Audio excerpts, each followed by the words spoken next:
Hi, I'm Todd Oliver, and this is My Pillow Chili. That's me, that's us. Kids, watch for us and all the other programs coming to your library this summer. Check it out.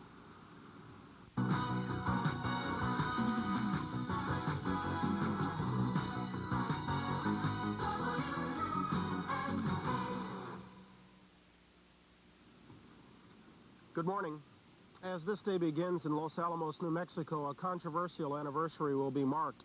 It was 40 years ago this day that scientists tested the first atomic bomb, and with their test forever changed the way we view the future. And in Minneapolis, at the Hubert Humphrey Metronome, an older, far less ominous anniversary will be observed. The 56th annual All-Star baseball game will be played.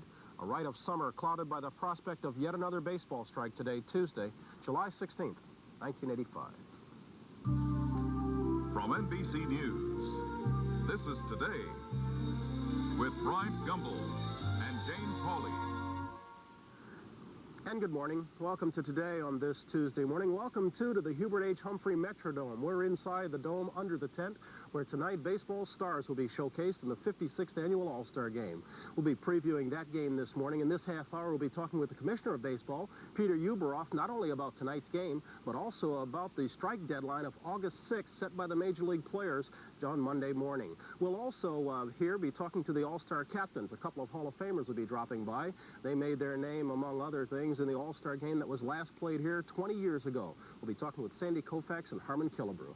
Back to New York right now for a Good Morning, Jane Pauley. Hi, Jane. And good morning, Brian. In just a few moments, we'll go to Washington for an update on President Reagan's condition after that cancer diagnosis.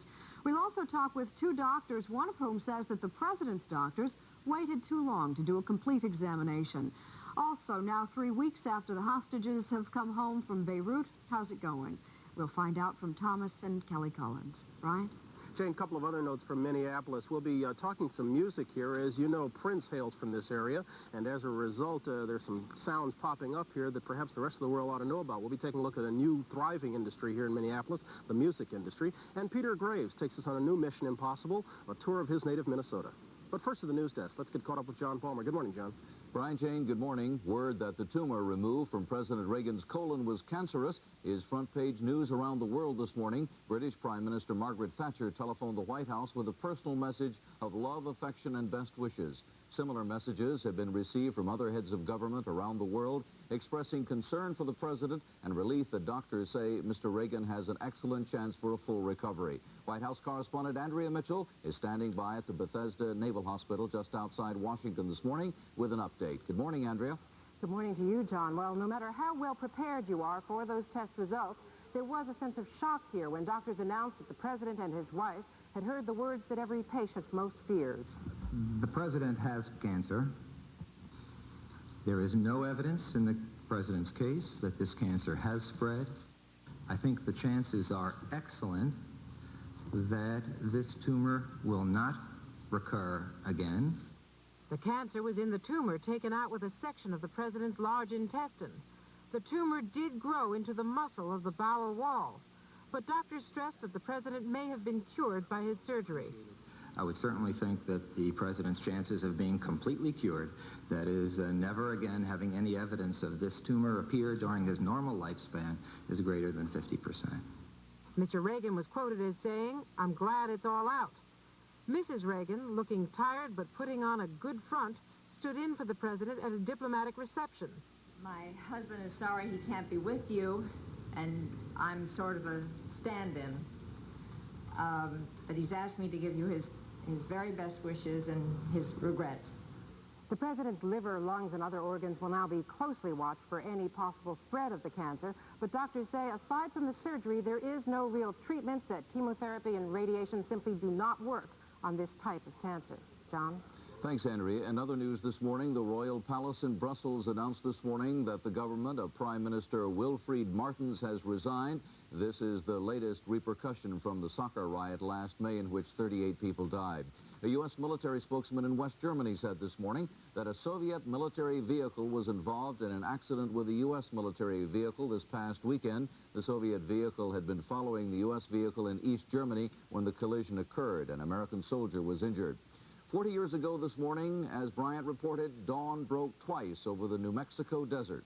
At 5:29 Mountain War time, the United States tested the first atomic bomb. Steve Delaney has a report. The New Mexico desert is as bleak as it was 40 years ago. That has not changed. What has changed, because of what happened here, is the nature of warfare and the history of the past 4 decades. In July of 1945, it was showdown time for the scientists of America's top-secret Manhattan Project. One of them was a young physicist named Philip Morrison, who was in charge of encasing the nuclear core of what was to become known as the bomb. See, we had no idea. No one had ever seen such an explosion. We really had only vague calculations of what was going to happen, how it would look, what it would feel like. They turned out to be pretty correct.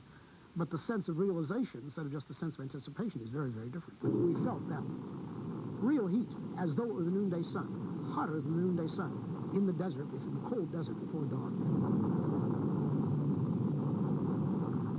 Twisting and colorful and dynamic and, overawing, so big, so tremendous. Almost all of those who turned nuclear theory into the nuclear age have worried ever since about the consequences of their achievement.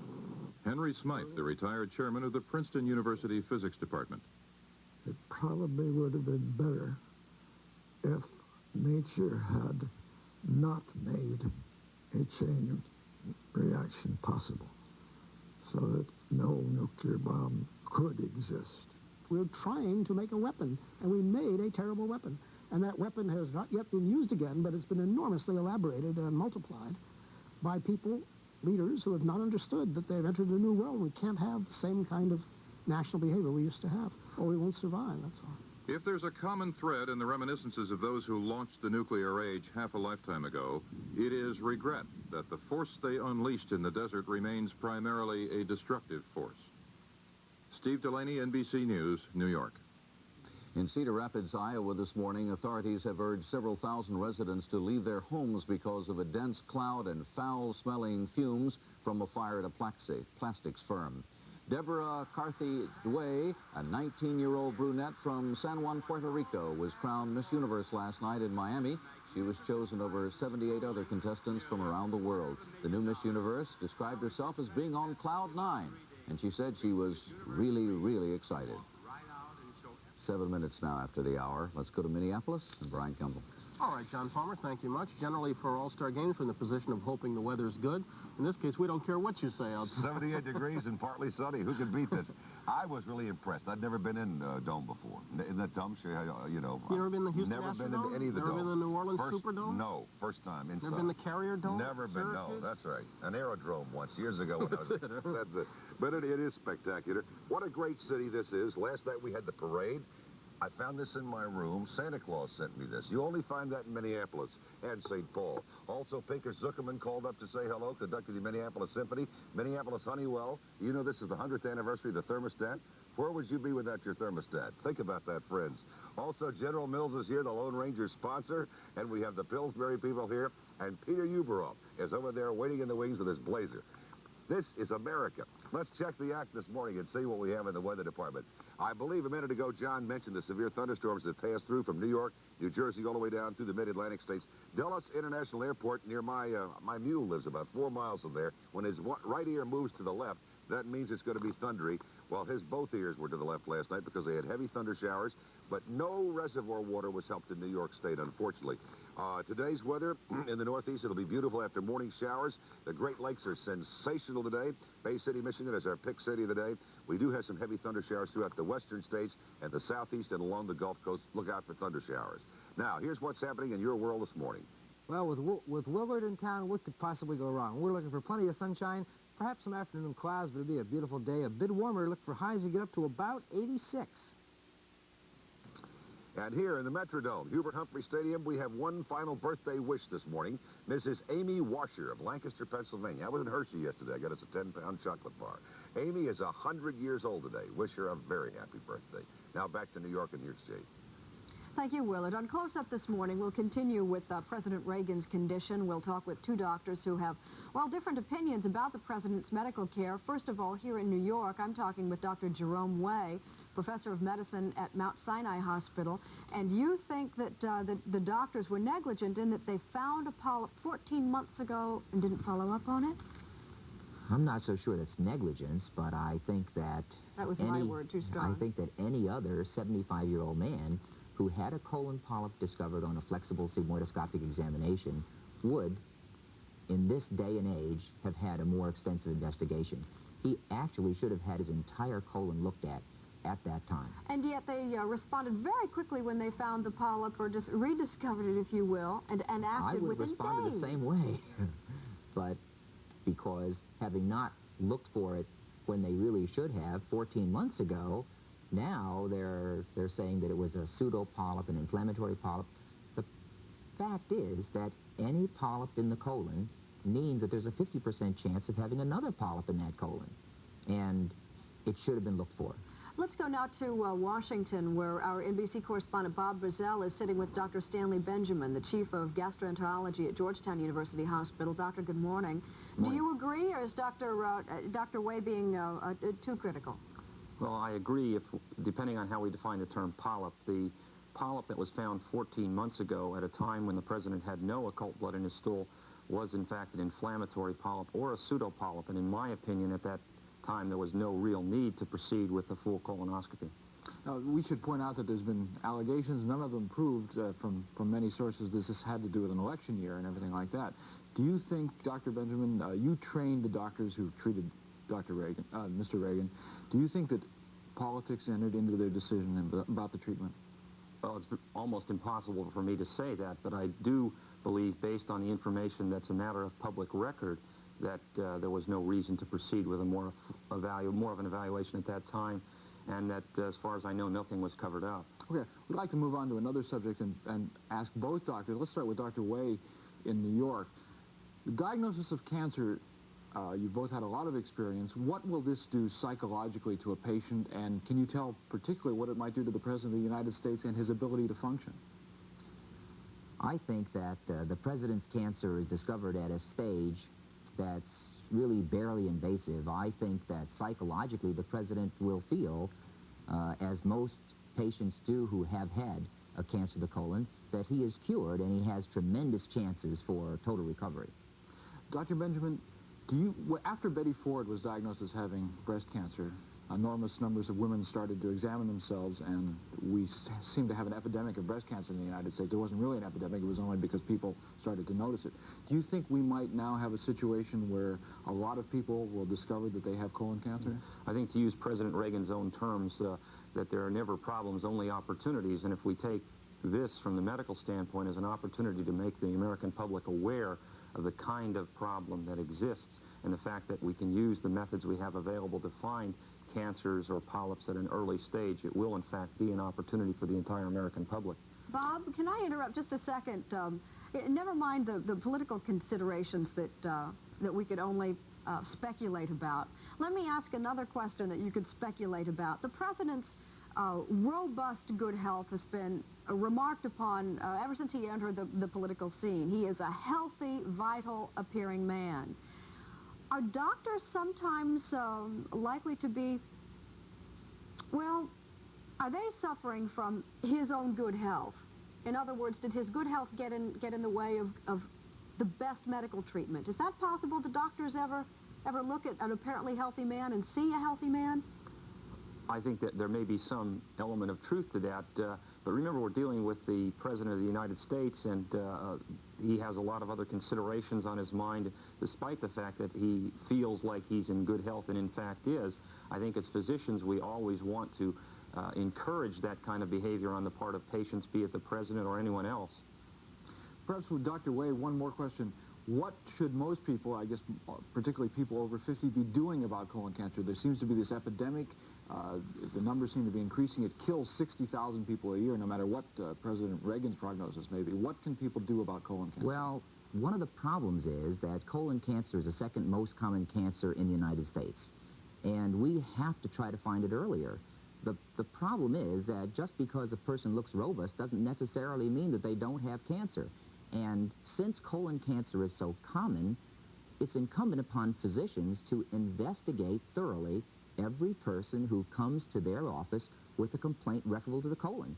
They need at least a flexible sigmoidoscopic examination and a barium enema, and if a polyp is discovered or a fecal occult blood test is found, that person needs total colonoscopy. There is no doubt about it. I'm going to have to thank you, Dr. Way and Dr. Benjamin in Washington. Bob, we'll be back in a moment, but first, this is Today on NBC.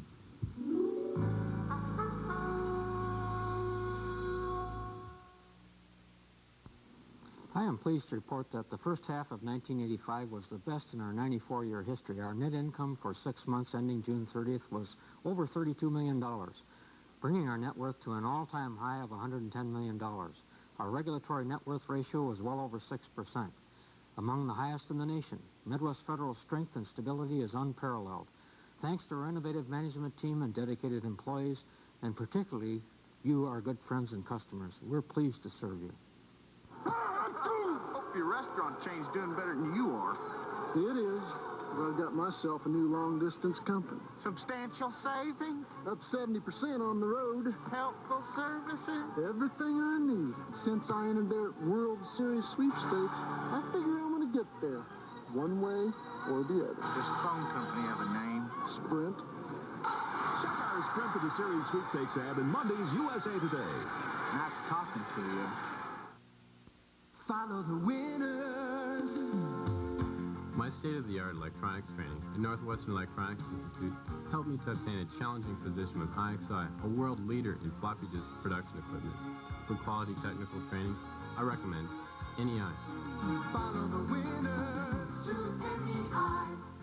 Northwestern Electronics Institute, 781-4881. I'm a winner.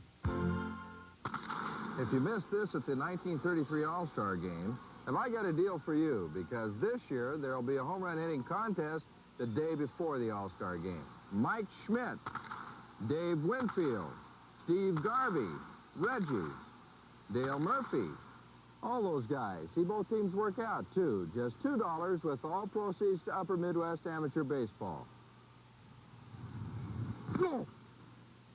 Hey, it's been a long time.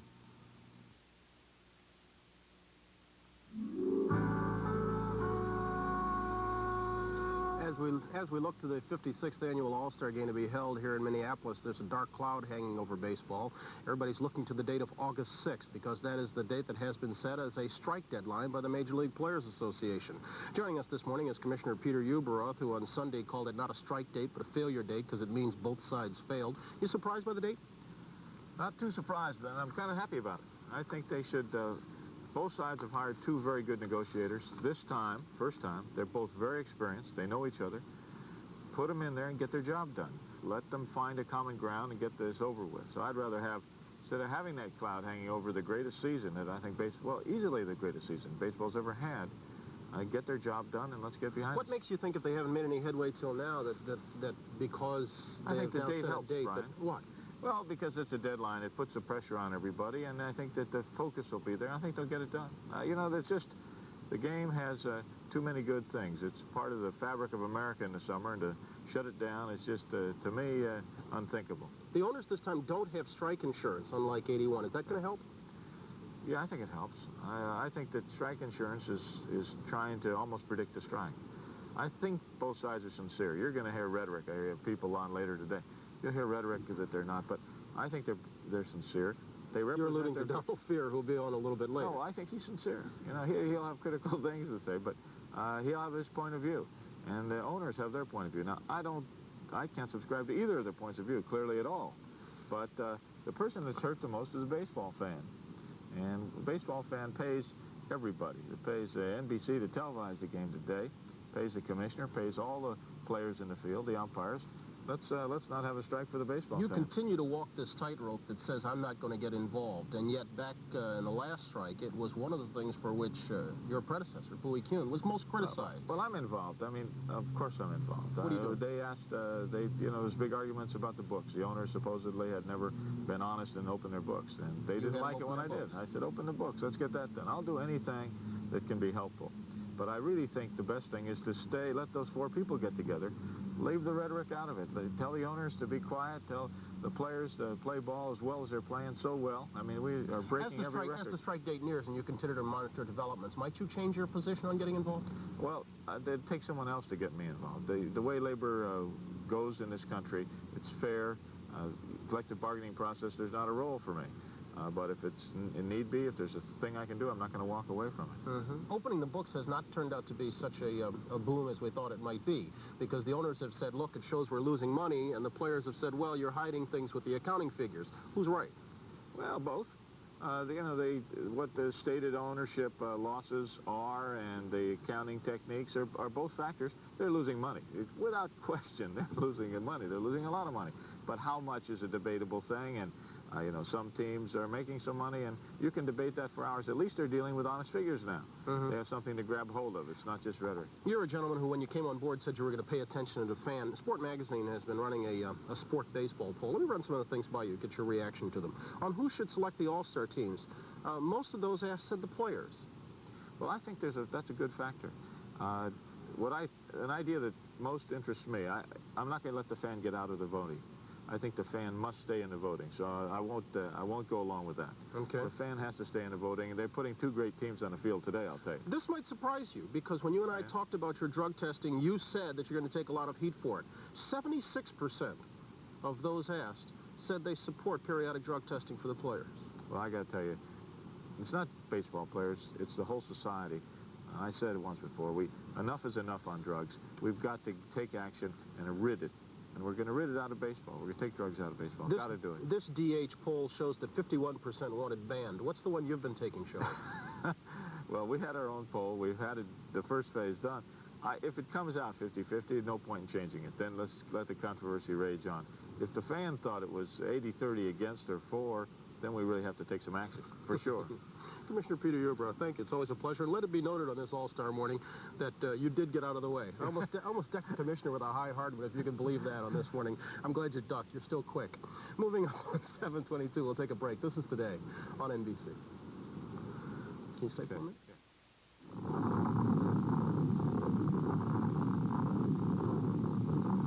The sun and the fabulous warmth of solid gold from Gold Diggers, with the region's largest variety of fashion gold that captures summer.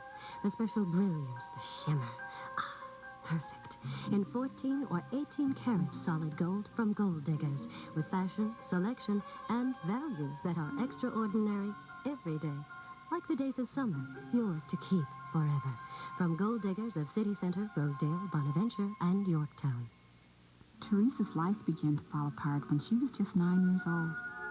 No one seemed to have any time for her, except the wrong bunch of kids doing the wrong kinds of things. The foster care program has made things a lot better for Teresa. It's given her a loving family. Black kids need black foster homes. Whether you're married or single, you can light up someone's life. Give yourself. Call Patrice at 348-3056. Let me see here. We have fuchsia. Here it is, mellow yellow. That's the color? That's perfect. That'll match your shorts. You know, last year, over 1,200 volunteers, including our own News 11 team, helped paint 84 homes owned by senior citizens and the disabled. The reward was a smile and, as you know, a whole lot more. Well, obviously, you do not have to be a professional painter. We need your help. We want you to volunteer for the 1985 Metro Paint-a-thon. Volunteer at 870-3660. That's 870-3660. How about some passion pink to match your shoes? 50 million tons of food are wasted in this country each year, while millions of Americans live in poverty and can't afford to buy food. Food banks bridge the gap between waste and need. They distribute donated food to agencies which serve low-income people. Minnesota food banks have distributed over 10 million pounds of food, preventing waste and feeding the hungry. To find out how you or your organization can help, call the St. Paul Food Bank.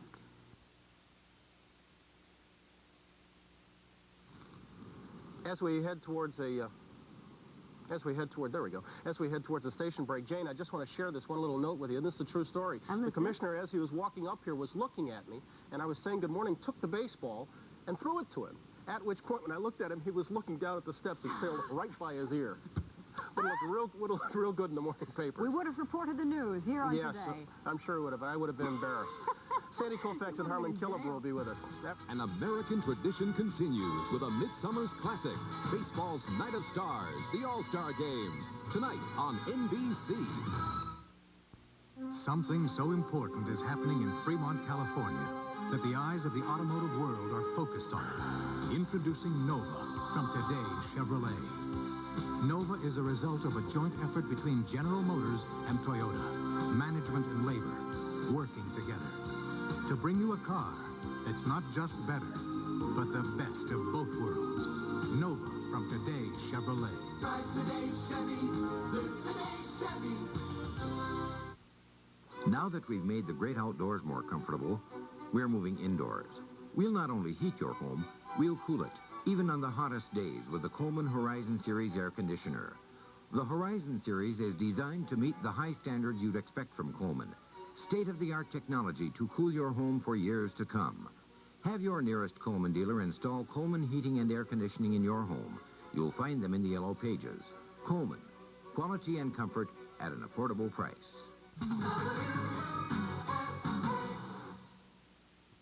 And now, News 11 with John Bachman. Good morning. 60 degrees at 7:25. We'll have the complete 11 outlook in a moment. But first, All-Star Day is finally here. Just a few more hours to go until they play ball at the Metrodome. Steve Carroll talked with Baseball Commissioner Peter Ueberroth this morning down at the Dome. All right, John, well, the big day is finally here. In about 12 hours here at the Metrodome, this place will be hopping. And really a special day, too, not only for the Twin Cities, but for Baseball Commissioner Peter Ueberroth.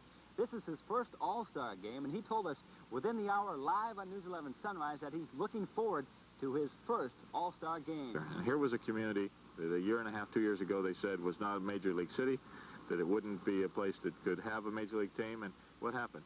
Community leaders got involved, a good owner, Carl Pohlad did a wonderful job, and you're competitive, and it's a great place to play baseball. So the commissioner is all set to go. We, too, are ready to go. Our coverage on News 11 begins at 6:30 tonight with a special pregame report. John, back to you. Steve Carroll live from the Dome. Fire in Cedar Rapids, Iowa has forced the evacuation of nearly 1,000 residents.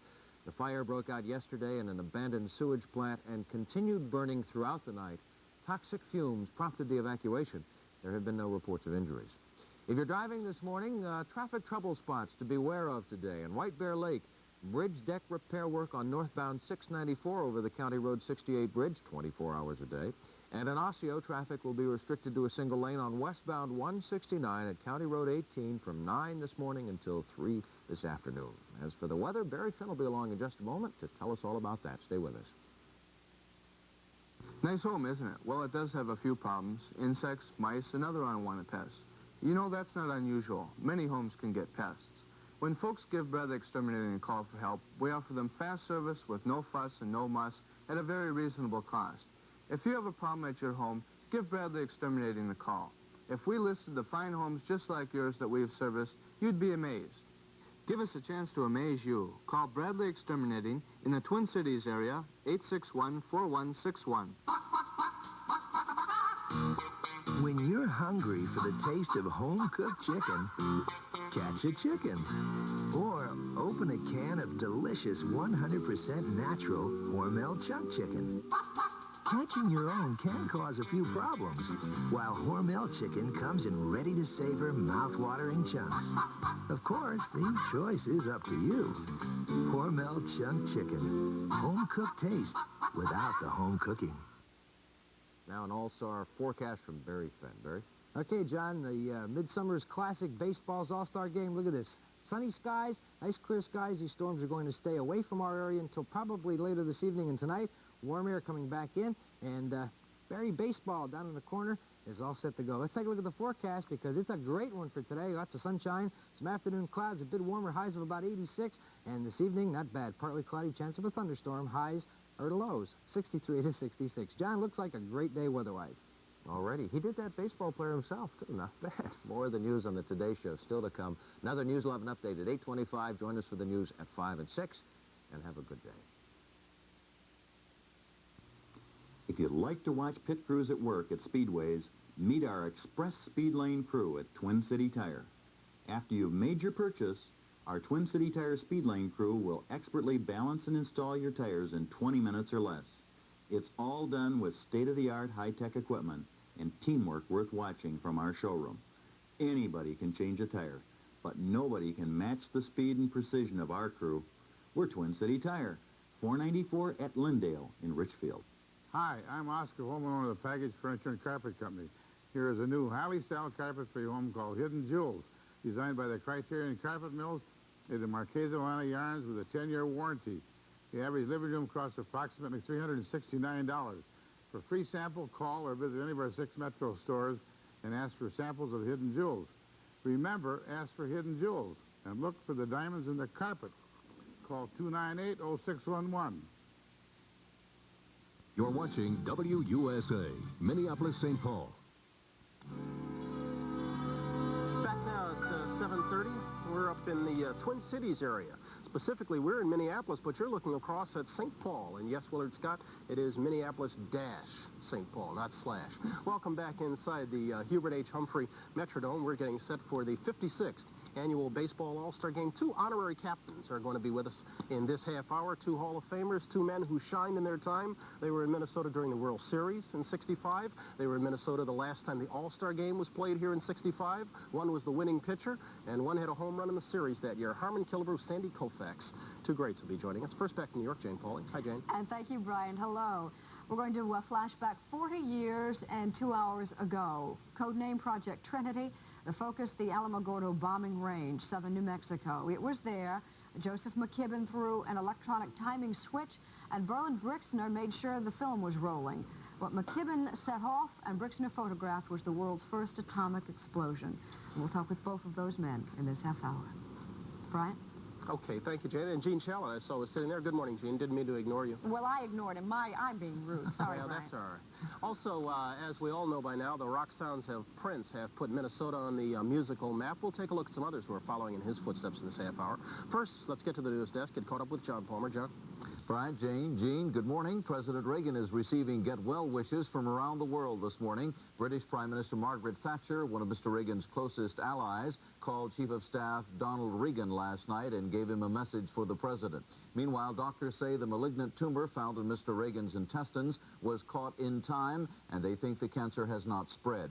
Just a few minutes ago here on Today, Jane asked Dr. Stanley Benjamin and Dr. Jerome Way if the president's doctors could have discovered the second tumor in his colon last year when he had another removed. I'm not so sure that's negligence, but I think that...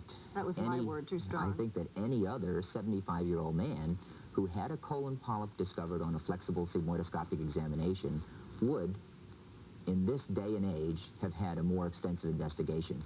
He actually should have had his entire colon looked at that time. Well, I agree, depending on how we define the term polyp. The polyp that was found 14 months ago at a time when the president had no occult blood in his stool was, in fact, an inflammatory polyp or a pseudopolyp. And in my opinion, at that time, there was no real need to proceed with the full colonoscopy.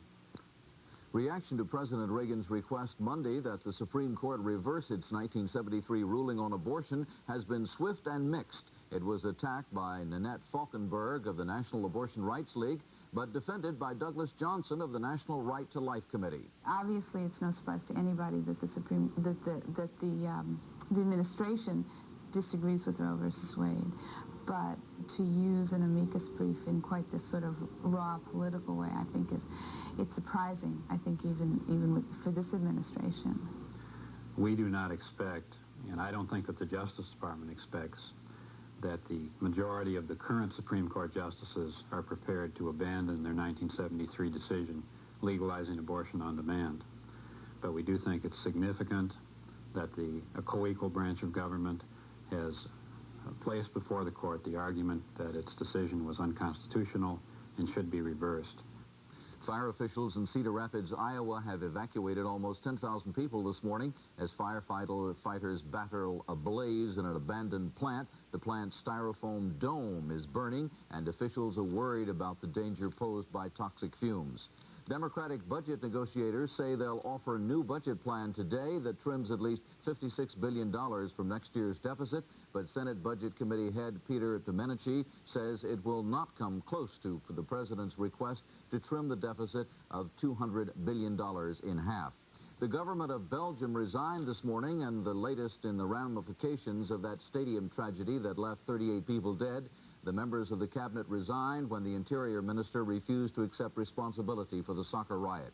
40 years ago today, as we have been reporting in the dark early morning hours on a stretch of desert in New Mexico, a group of scientists unleashed a blast of energy never before seen on Earth. The burst of light came at 5:29 a.m. as the scientists involved in America's top-secret Manhattan Project tested their theories on atomic fission. Their technical questions were quickly answered, but the moral and ethical questions surrounding the atomic bomb persist today.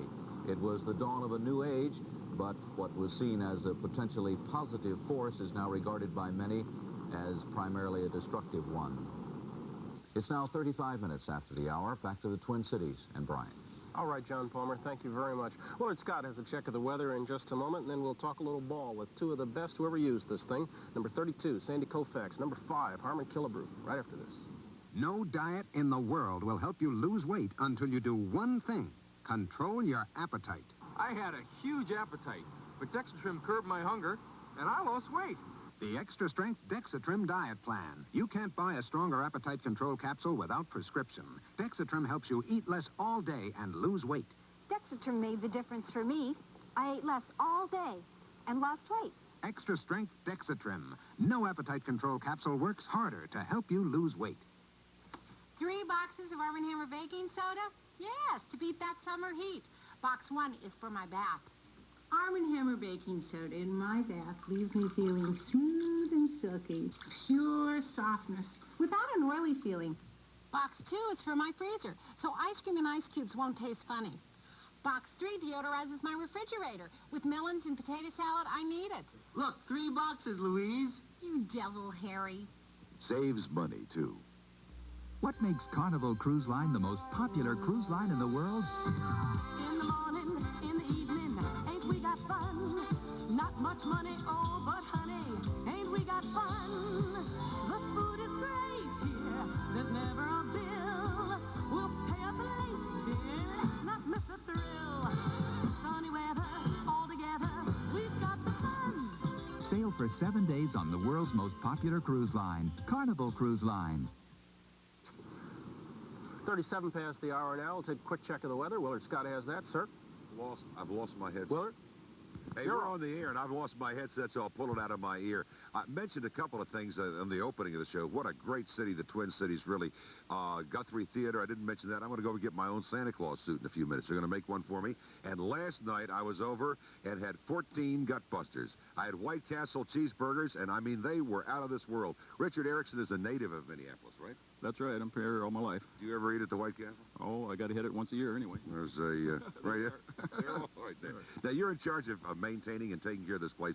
Everybody, it's a simple question. I think most people suspect the answer, but it is air that keeps this thing going, right? The dome. Oh, yeah. It's just plain outside air. You're under a static pressure about 0.9, and it's keeping up over a 300-ton tarp above your head, and so it's just the air. If you let the air out, it'll start coming down. And you said, because I know we opened a door a minute ago, and there's about a 60-mile-an-hour wind that took out 2 ladies and a banyan tree. That's right. You can, if you get a good windstorm, and you can kick up the static pressure a little bit higher, and it'll blow them out faster than that. And, of course, we have this marvelous vacuum cleaner in the background. We want you to see this in just a few minutes. We're going to show you how they actually clean the AstroTurf, right? That's right. It's actually super turf. If you got this heat in here too hot, would this thing lift off the ground? Well, sure. Actually, the hotter it is, it raises it up a little higher, so you have to control it. You watch it 24 hours a day. Well, being a weatherman, I'm a specialist in hot air, so if you'll give me a minute, I'll do the weather, and then we'll start the equipment over there. Let's take a look at the map and see. The only potential trouble spot this morning, and that would be later on this afternoon, North Dakota, all of South Dakota, eastern Wyoming, northern Nebraska, and extreme western Minnesota. We say a good possibility of severe thunderstorms.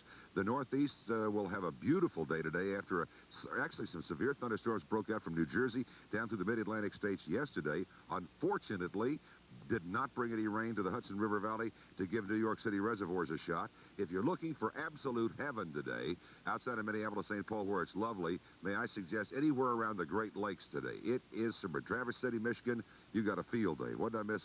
Oh, there's a tropical depression in the Atlantic. It's a tropical depression, not a storm.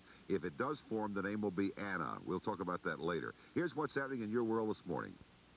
Good morning, everyone. It's All-Star Day in Minneapolis, and it is starting off with beautiful weather, plenty of sunshine. It's going to stay that way this afternoon as highs approach about 86 or 87.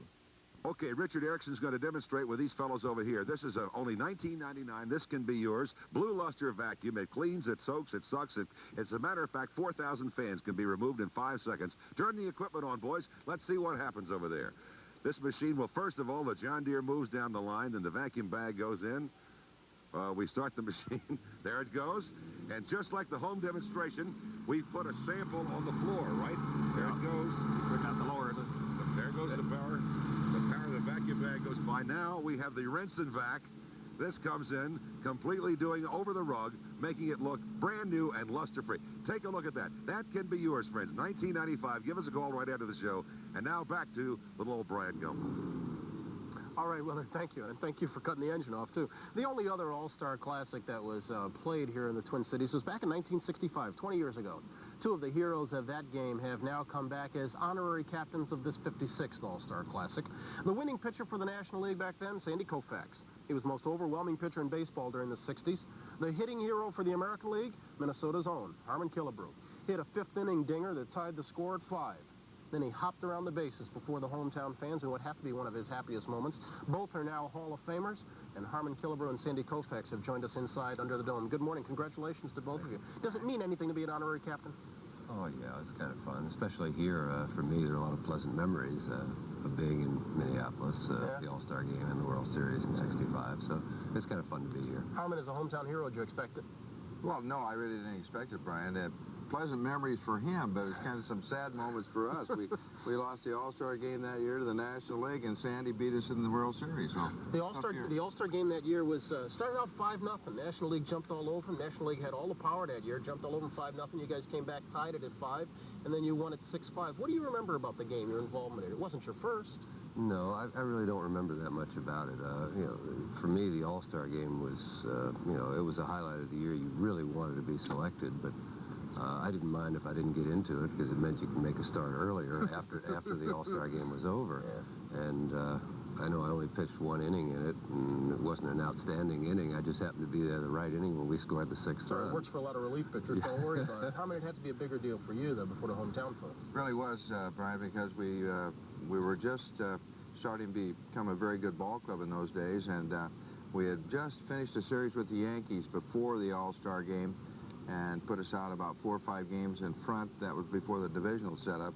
And we went in the All-Star Game in good shape and sort of playing at home, and very, very hot day that day, and exciting for us in the Minnesota Twins. You guys had a return engagement when the weather cooled as it got to October in the Fall Classic. Let me show you some vintage footage of 65 World Series. Harmon Killebrew, everybody thinks that everything you hit was a shot, but here's one off Sandy Koufax that you were telling me this one broke up a no-hitter. Yeah, this was in the, let's see, this is Dodger Stadium. Broke up a no-hitter, and then this was the bleeder I was telling you about, again off 32. Not much of a bleeder. Shot. No, well, I wouldn't call it a shot. And then off Double D, your home run in the World Series. That was an 0-2 pitch, and he tried to throw it by me, and he missed. You still remember each of them? Yeah, well, most of them. I mean, there were 573 of them. I remember the first and last and a few in between. Sandy, you too had some good times in that World Series. In fact, you won 2 ball games, including the 7th ball game. Do you remember much about the 9th inning of that last game? Oh, what I really remember about the 9th inning was I had a 2-run lead, and I was trying to keep anybody from getting on, and had to pitch to Harmon in the 9th inning. Of course, he got a base hit, so now I had to get the next 2 guys out, who were the tying runs at the plate. And I was lucky enough I got Earl Batty and Bob Allison for the 3rd out. Yeah, and there's Allison, and as Harmon said, he hit the ground right there harder than he hit the ball. And the Dodgers were world champions of 65. As you two sit here, you are both still intimately involved with baseball. Sandy, you as a minor league instructor. Harmon, you as a broadcaster. I've got to ask you, with the strike deadline hanging over, how injurious would it be to baseball if they were unable to avoid a walkout? Harmon, what do you think? Well, I'd hate to see it. I think it may hurt baseball deeply, and I hope that they can reach an agreement before that happens. Sandy? Well, there's not much else I can say. You know, I feel the same way. I hate to see it happen, and I'd like to see an agreement reached so that it doesn't happen. The season continues, and I think for a lot of people, the playoffs in the World Series are their favorite time of year, and I'd hate to see that happen about that time of year and not have them. Quick prediction for tonight's game. Oh, and definitely a national. Bye. Well, it doesn't matter.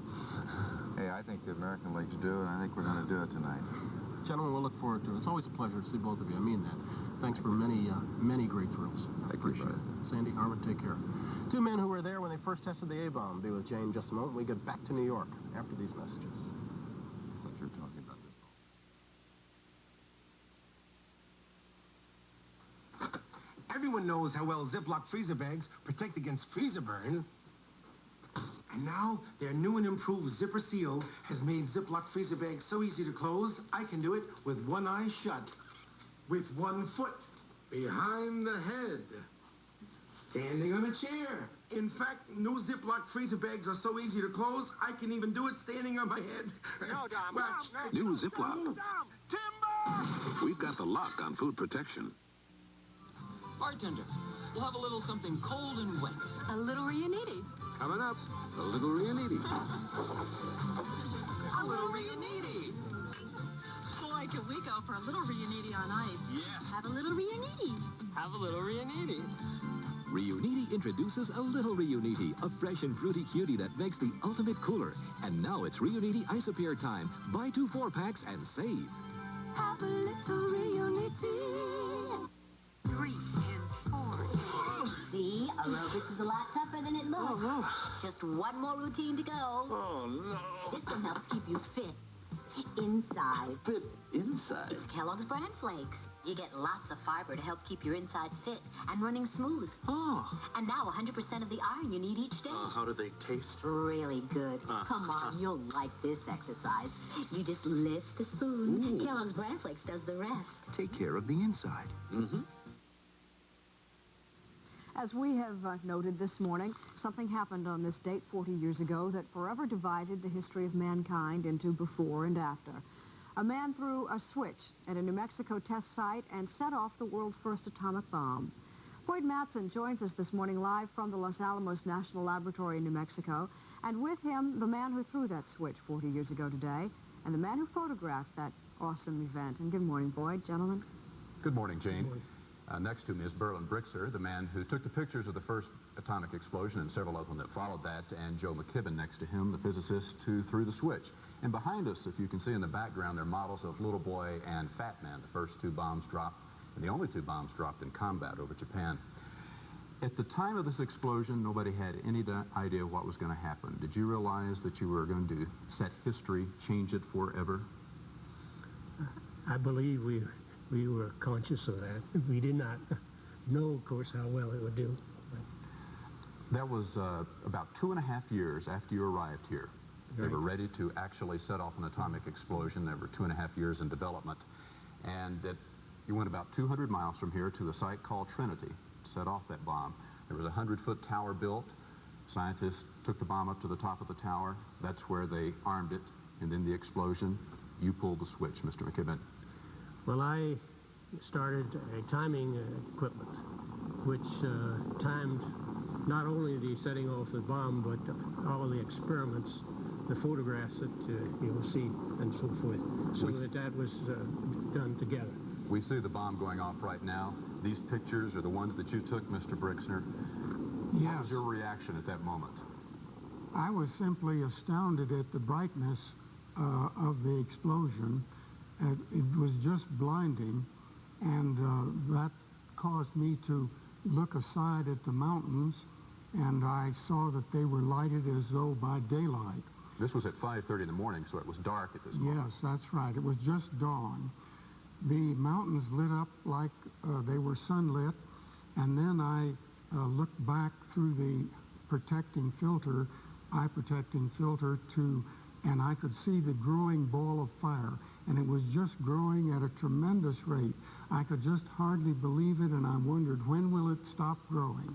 But my cameras were praying away, and so I knew I was getting the pictures there, and I was exceedingly pleased because that was my job. Well, before this explosion, there was a lot of question just how big that would grow. Some of the scientists were betting that it might ignite the entire atmosphere, destroy the world.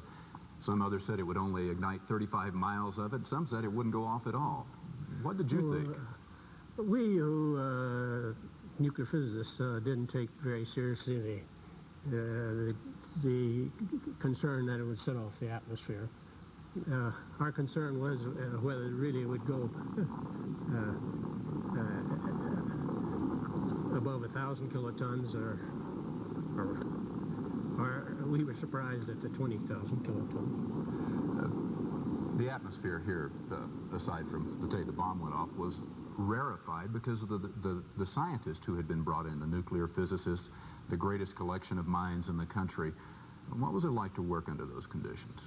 Well, it was a stimulating condition here to talk to Niels Bohr and various other prominent scientists from all the universities of this country and England. And so. Were there any regrets after Hiroshima?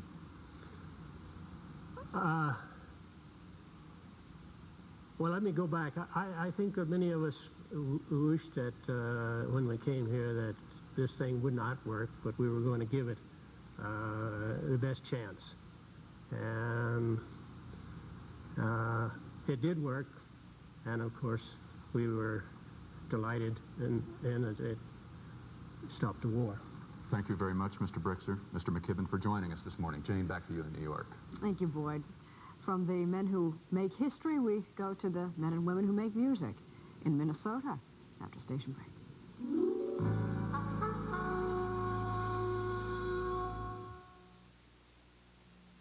Wednesday on Highway to Heaven, Michael Landon tries to rescue a dream. I'm going to lose my home. You can fight for it. Can he make a miracle? That's why I'm here. Wednesday. Introducing Roman Light from the Roman Meal Company. We've taken out all but 40 calories per slice. You won't notice the difference here, but you sure will here. Just think of all the calories you'll save. You won't notice the difference here, but you sure will here. New reduced calorie wheat and white. Roman Light. Try it on for size. You're watching WUSA, Minneapolis, St. Paul.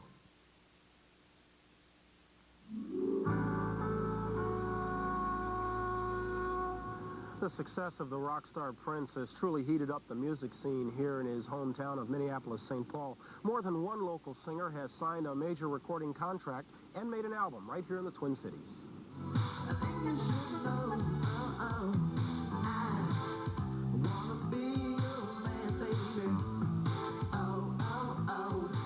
Jesse Johnson's record is expected to go gold soon. The video and the album were produced locally. His manager is Owen Husney, a native Minnesotan and Prince's first manager.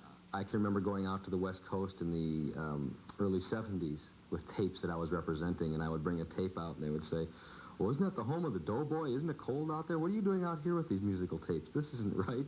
Go back home. You're from Minneapolis. I said, no, but really, something's happening here in this town. It's magic. I don't know what it is. The important thing about the recording industry here is that it's staying here. Groups don't have to go to Los Angeles. They don't have to go to New York. They can work here. There's a wide variety of music here, whether it's folk, blues, rhythm and blues, funk. There's certainly a lot of that. Rock. There's even some reggae, jazz. We have a number of thriving jazz clubs. And there's always been an audience to support most of those forms. And now there's a recording industry.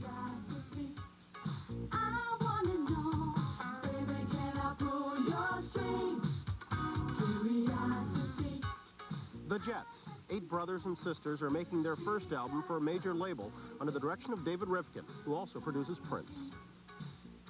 Here's why I'm living in Minnesota and doing what I'm doing. But on the other hand, I go to Los Angeles and I turn on the radio and every third song is from Minnesota. So I have nothing to worry about that way. I don't really want to go anywhere else. This is beautiful here. We have no one to copy up here, and we do it our own way. There's no studio musicians, and there's no other groups right around the corner that we can copy their licks or use their bass player or use their singers or find out how they do things, or the engineers find their secrets. We are totally isolated from the rest of the country, so we have grown our own everything from the ground up. Minnesotans Jimmy Jam and Terry Lewis have produced several hits in the last couple of years and recently built their own 24-track studio in Minneapolis.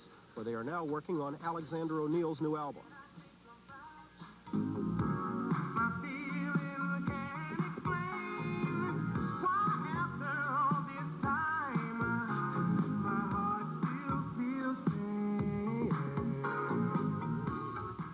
Right now, I think Minneapolis is the place to be from.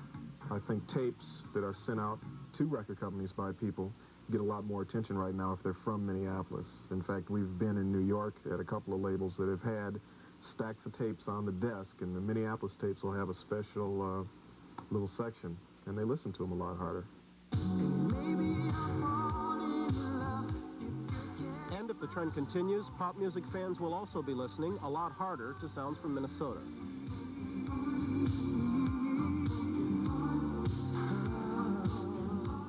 Nice stuff. 55 past the hour now. We're about to close down shop for half of a Tuesday morning. We'll come back. More from Minnesota, Los Alamos, and New York after this. Warming up, feeling neat, 'cause she's eating what the big boys eat. It's pure and simple, toasted wheat. A funky taste that's not too sweet. It's just good, crunchy stuff, and I like that. Can't get enough.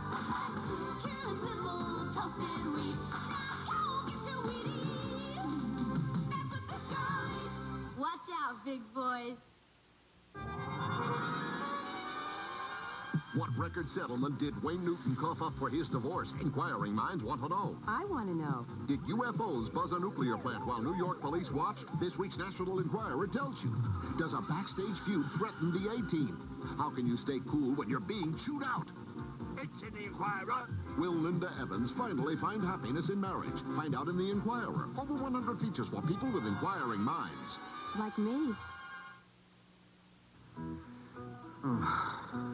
Stop worrying about the interview. You'll be great. Not if I don't get some Z's. Nitol will help you get your Z's. Come on, Nitol. Give me some Z's. Nitol will help you get your Z's. Nitol helps you feel drowsy, so you can fall fast asleep fast. Nitol will help you get your Z's. Fleas and ticks are always on the attack, so it's important to have all the right weapons to protect your pet. That's what Hearts Care is all about. Hearts has a whole family of 2-in-1 products, like the famous Hearts 2-in-1 long-lasting collar. Now it kills fleas and ticks for 5 months, even when wet. And you'll love its low price. For extra protection, shampoo with 2-in-1 Rid Flea kills fleas, lice, and ticks as it beautifies. At Hearts, we give you a choice for complete flea and tick protection. That's Hearts Care. Everything good for your pet. Closing down a first hour from Minnesota to New York, we haven't said hello to Mr. Gene Shalit. Is Jeannie in New York? Oh, yes. Hello, Jeannie. Oh, yes. How are you both? I've been idling Pinka Zuckerman over here, but I haven't had him on the show yet this morning. Gene's been muttering things about baseball being played outdoors or something all morning. I like it outdoors, but anyhow, Brian, is that ballpark really in Minneapolis or St. Paul? Is it in some other city? No. It really is in Minneapolis, and I agree with you on baseball being played outdoors, although I would allow that there are special considerations in this part of the country. My forecasts are never wrong. Well, that may be true, but the weather here is so inclement so often that it's almost an economic necessity here. Although Harmon Killebrew was saying it's kind of depressing sometimes on a beautiful summer day like we had yesterday here to come on inside and watch a ball game. You're right, Gene. They should make it convertible so they can take the roof off in a sunny day. That's not a bad thought, actually. I wonder if engineering that's possible. I would guess that's possible. You like this place. Well, I'm impressed with it because I've never seen one before. He likes every place. Yeah, that's right. I like the White Castle, Jane, last night. 8 of them. I had 8. 8 White Castles? I can see him. I see him. Too bad I'm not standing back there because I could bounce this on this turf and really show you something. Maybe we'll do it in our second hour. I'll show you why the players think this place is so strange, and Billy Martin, in fact, protested the game because of it. But we're going to have to disappear here. We'll come back after a station break. Friday on Miami Vice. Nailed you to it, sucker. Friday. Do you know what it takes to look your best in glasses? The perfect frames. It's easy at the iWorks. This month only buy any frame and get one free. It's all right here at the iWorks, the superstore of eyewear. From our collection of over 4,000 frames in a wide range of prices. To our extensive selection of affordable, high-quality contact lenses of virtually every type, the iWorks has it all. The iWorks, looking your best and seeing your best at hard-to-beat prices. Here comes another Embers 24-hour better-than-coupon meal deal. It's the Embers Barbecue Beef Blockbuster Dinner for only $2.99. What a blockbuster. 6 ounces charbroiled lean chopped beef with Embers special barbecue sauce, Texas toast, golden French fries, creamy coleslaw, baked beans, and topped off with a delicious hot fudge sundae. The Barbecue Beef Blockbuster Dinner, an over $5 value, now just $2.99, available 24 hours daily at Embers family restaurants. Oh, and you don't even need a coupon. Friends don't let friends drive drunk. This is Mariette Hartley asking you to get involved in the fight against drunk driving. You can make a difference.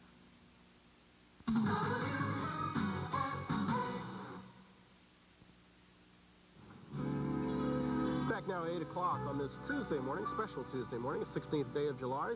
Special because in this half hour, we're going to take a look at what's happened in this country since scientists exploded the first A-bomb.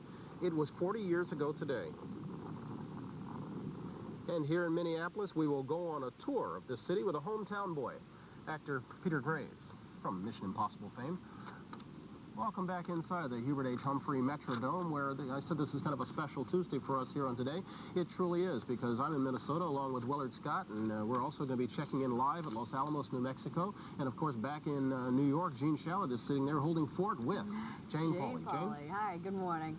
In just a few minutes, Boyd Mattson will profile a working mother. This mother of two designs nuclear weapons. And later in the hour, Tom Collins and his wife, Kelly, will find out if he is, well, the same man he was before that TWA plane he was on was hijacked. Among other things, he kept a diary. Maybe we can get some peeks into it. Right. All right, Jane, and as we look to After 8, another baseball note, it's generally acknowledged that baseball players, modern baseball players, have one of the best pension plans around. What might surprise you is that some of the old-timers are not sharing in it. We'll talk about that, too. But first, let's get to the news desk. John Palmer has more. John? Thanks. Good morning again. Doctors this morning are optimistic about President Reagan's recovery, despite the fact that the tumor found in his colon was malignant. White House correspondent Andrea Mitchell is at Bethesda Naval Hospital this morning with another live report. Andrea, good morning again. Good morning again to you. Well, as far as we know, the president did have a comfortable night. The White House staff and the president's doctors are trying to emphasize the positive. The doctors are stressing that there is a 60% chance that the cancer will not recur. There is a possibility that the tumor can return. However, given all of the pathologic findings in the president's case, in most cases, it would not return. The president continues his superlative recovery, and when asked how he felt about this, he says, I'm glad that that's all out. Business as usual, said Larry Speaks, business conducted by the chief of staff. Don Regan was the doorkeeper, deciding what the president would hear about policies and disputes. Oh, I wouldn't think that the chief of staff would make any decisions that he doesn't know that the president wishes him to make. Regan is also the point man briefing Vice President Bush and his staff.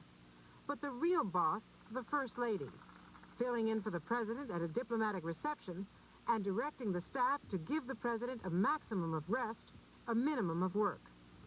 At a strategy session, Regan and the staff decided to clear the president's schedule of most public appearances for several weeks, even after he is out of the hospital, and to make as many decisions as possible without him. We should point out that that is not that unusual for this administration. The president does like to delegate authority. The return to normal begins today when the White House briefings return to the White House rather than here at the Naval Hospital. John? Thanks, Andrea. In other news this morning, thousands of residents of Cedar Rapids, Iowa have been evacuated from their homes. A fire in an abandoned sewage plant continues to spew toxic fumes. Police say a change in the winds this morning is making things worse and could force the evacuation of even more residents there. It was 40 years ago today that a group of scientists gathered in the early morning hours on the New Mexico desert. They were testing their theories on atomic fission. And in other news this morning, Miss Puerto Rico has been named. She is Deborah Carthy Dway. She took the crown of Miss Universe last night in ceremonies in Miami. The 18-year-old brunette won the title last night over 78 other contestants. She'll receive about $175,000 in prize money. After years of exclusion, America's top female basketball players are finally being welcomed into one of this country's most venerable institutions. Kenley Jones has a report on that. One, maybe even two of these 21 outstanding women basketball players will soon be warming up to the familiar strains of Sweet Georgia Brown, the theme song of the Harlem Globetrotters. For 59 years, the only way women ever got on the court with the Globetrotters was as spectators during their patented performances, a blend of comedy and skill that has entertained millions. But times have changed, and women's basketball has become more competitive. Among those trying out are Lynette Woodard, captain of last year's U.S. Olympic team that won the gold.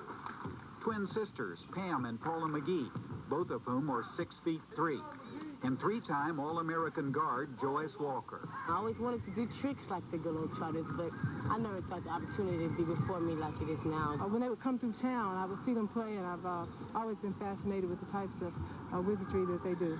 The girls have really surprised me. I didn't expect skill level this high. There you go, ladies. Give them a hand.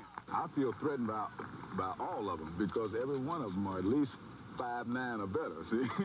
And when you're only 5'11 and a half, you got to feel threatened. One of the unknowns in this is how would the Globetrotters themselves and their wives and girlfriends react to having women as members of the team. You both are very attractive. Do you think the wives and girlfriends of the Globetrotters are going to resent you being on Well, I don't think so. I don't think so. These women today, they know how to play basketball, and good sound basketball, so I'm pretty sure it's a place in our organization for a female athlete. 6 or 8 finalists in the competition will be chosen this week. The final cut will be made in the fall, just before the Globetrotters go on tour. Kenley Jones, NBC News, Charlotte, North Carolina. 6 minutes now after the hour, from the basketball court to the baseball diamond in Minneapolis, and Brian Kimball.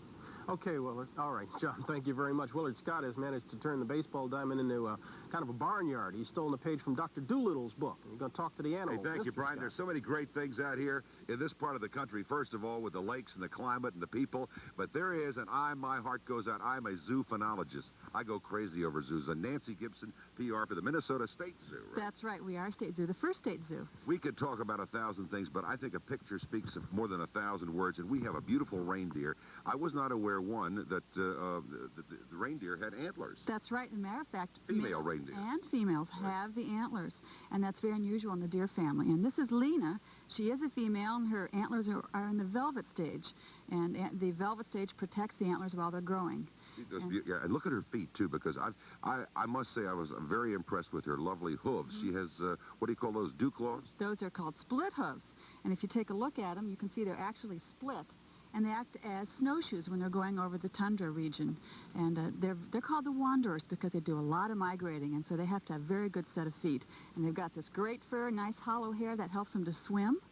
And beautiful. And I must say, it's a face like a cow, has a lovely, sweet face. That's right, but no red nose. You have a sweet face. Oh, thank you. Look, the H and K, right? HK's behind you. Let me do this. I'm going to, okay. Pardon me for walking in front of you, but you want to see something precious. This is HK, Hugs and Kisses. Hugs and Kisses, that's right. Watch what he does for little Din Din. Okay. I do the same thing. If you want to come up and sit up? If Nancy offered me a bite of apple, so that's you can the way really the garden stand up. Started. That's right. Isn't he terrific? Yeah, now HK is a porcupine, if you haven't figured that out. Right. And everybody thinks porcupines throw their quills, but that's not so. And he's great at a party because he can put little olives and sausages on his quilt and walk right. around. That's right. No one would touch him. That'd be great. They give me the wrap-up. Thank you, Nancy, so much. The Minnesota Zoo. One of the things you have to do is to come here and visit us and come see this magnificent zoo. Morning showers in New England all the way down to New Jersey, but then it's going to clear up and be beautiful in the northeast, but the southeastern states, muggy and hot and scattered thunder showers all the way from Virginia, Florida, back into Oklahoma and East Texas. It's gorgeous here and gorgeous around the Great Lakes. Continued hot in the Great Basin and in the southwest, where it'll also be humid to add to the heat. The Pacific Coast is a little bit on the foggy side. But look out again, North, South Dakota, western Minnesota. Be on the alert today because you could get some severe thunderstorms later on this afternoon. But here in Minneapolis today, it is spectacular. 78 degrees, the sun is out. Nancy's here, my friend Hugs and Kisses, and Lena, my magnificent reindeer. On Donner, on Blitzen, on Gumbel, on Paulie. Here's what's happening in your world this morning. 90 degrees in Right now it's 64. Willard with sunny skies, looking for partly cloudy skies today, maybe some thunderstorms tonight. Highs will be 84 to 87, winds south at 14 to 18 miles an hour. Great for the All-Star game. From the beautiful Hubert Humphrey Stadium, the Metronome in downtown Minneapolis, back to New York, and here is Jane Pauley. Thank you, Willard. And we're going to go to back to Los Alamos, New Mexico now, to the national laboratories there, where Boyd Mattson has the story of a woman who well, can be called a woman of her time. And good morning again, Boyd.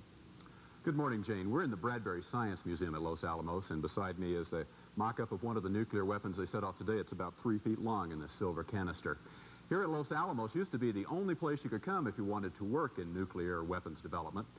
Then they decided it might improve the research to start a second facility, so one was begun in California, and we went there recently to meet one of the new generation of bomb designers designing weapons for the 80s. Livermore Valley, California, where man and nature have worked together to perform miracles. Out of the soil, they have produced an abundance of life. Premium wines pour from the vineyards. And here in 1952, from the fertile mines in this complex, began to flow some of the most advanced nuclear technology. Warheads for the early Minuteman, Polaris, and Poseidon missiles, and nuclear artillery shells, among other things. At the laboratory built by Ernest Lawrence, man is continuing his awesome experiments with nature that could radically alter life far beyond the valley. Now we're doing things that you can see are affecting the future of the world, and I like that myself. I mean, some people wouldn't want to bear that responsibility, but I enjoy it. Carol Alonzo, bomb designer. A doctorate in physics from MIT, she now helps develop new nuclear warheads. We have had 40 years of relative peace. I mean, we've had wars, and I don't want to make them sound too small, because they weren't, but those wars were contained because of that nuclear threat lying behind them. I'm convinced of that. Benign numbers calculated in a computer. The graphs project only emotionless estimates of the blast impact. The world's largest laser, located at Lawrence Livermore, brings the theories closer to reality. Using these machines, Carol has led a team of scientists in developing smaller thermal nuclear artillery shells, some of which employ the neutron bomb effect. So we actually have the bomb sitting here on a table, and I can touch it. I have to touch it. And it's a machine to me, because I designed it, and I know how it works. To me, it's like a vacuum cleaner. And that thing has the ability to replace thousands of troops in Europe, thousands of tanks. I mean, it's a very efficient way of maintaining deterrence. And it's allowing a lot of boys to stay home. I mean, I get very impressed by it when I'm sitting out here in the field. Yucca Flat, at the Nevada test site. This is where Alonzo and other nuclear physicists get the clearest picture of what happens when equations become bombs. The testing takes place a third of a mile below the surface. The diagnostic equipment and warhead are lowered into a hole 10 feet in diameter. The blast from a 150 kiloton device can expand the hole to a cavern 450 feet in diameter. Does it ever seem to you that people look at nuclear scientists as a different breed? I mean, well, we are different. We're nuclear scientists. But and when they get to know us, they know that we're human like everybody else. The ultimate nuclear family. Jose Alonzo is also a physicist. 13-year-old Laura, a horseback rider and swimmer with Olympic dreams. 9-year-old Christopher, a Cub Scout interested in computers and rocketry. How can a mother that nurtures children make instruments of murder, mass murder? And my answer, of course, is that I view them as instruments of deterrence, instruments of peace, and I feel I'm doing a really important job there. Creating peace by combating force with force, matching stockpile against stockpile. An ancient solution, but never before with such high stakes. Some scientists say that it's inevitable. We're going to have some nuclear bombs exploded. I think that's just talking.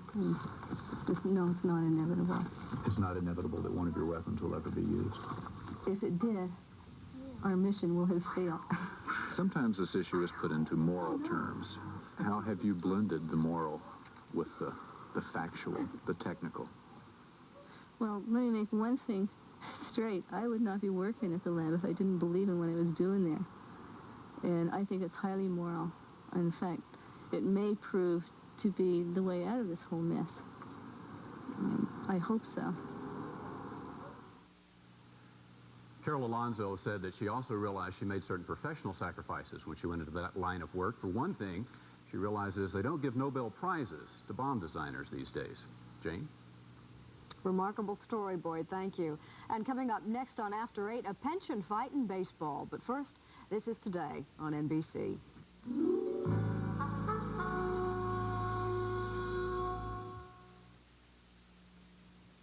Nice home, isn't it? Well, it does have a few problems. Insects, mice, and other unwanted pests. You know, that's not unusual. Many homes can get pests. When folks give Bradley Exterminating a call for help, we offer them fast service with no fuss and no muss at a very reasonable cost. If you have a problem at your home, give Bradley Exterminating a call. If we listed the fine homes just like yours that we've serviced, you'd be amazed. Give us a chance to amaze you. Call Bradley Exterminating in the Twin Cities area, 861-4161. The Dining and Bar Stool Collection announces the $1 Million Summer Sale. Right now, find real values on quality name merchandise. Elegance doesn't have to be expensive. See over 500 dining displays and bar stools on sale with an additional 26 to 41% off select groups. It's the $1 Million Summer Sale, going on now at the Dining and Bar Stool Collection at Diamond Head Mall in Burnsville, Little Canada Mall at Highway 36 in Rice, and in Minnetonka, 2 blocks west of Ridgedale Mall on Highway 12. The temptation to let your dog get the most out of his exercise can be strong sometimes, but allowing your dog to run free is illegal and possibly dangerous. Our leash laws are there for a reason. A dog not under strict supervision is much more likely to become frightened or angered and strike out at innocent people. Kalina and Wills help people who've been injured in an accident. Call 788-1299. They're in your corner. How will you know what will happen today? Will it rain or shine? Who will warn you? Who will watch? How will you know? When should you plant? What weather is near? What roads will be clear? Where will it happen? How will you know? How will you know what will happen today? How fast will it freeze? When will it hit? When will it clear? How hot will it get? How will you know? News 11.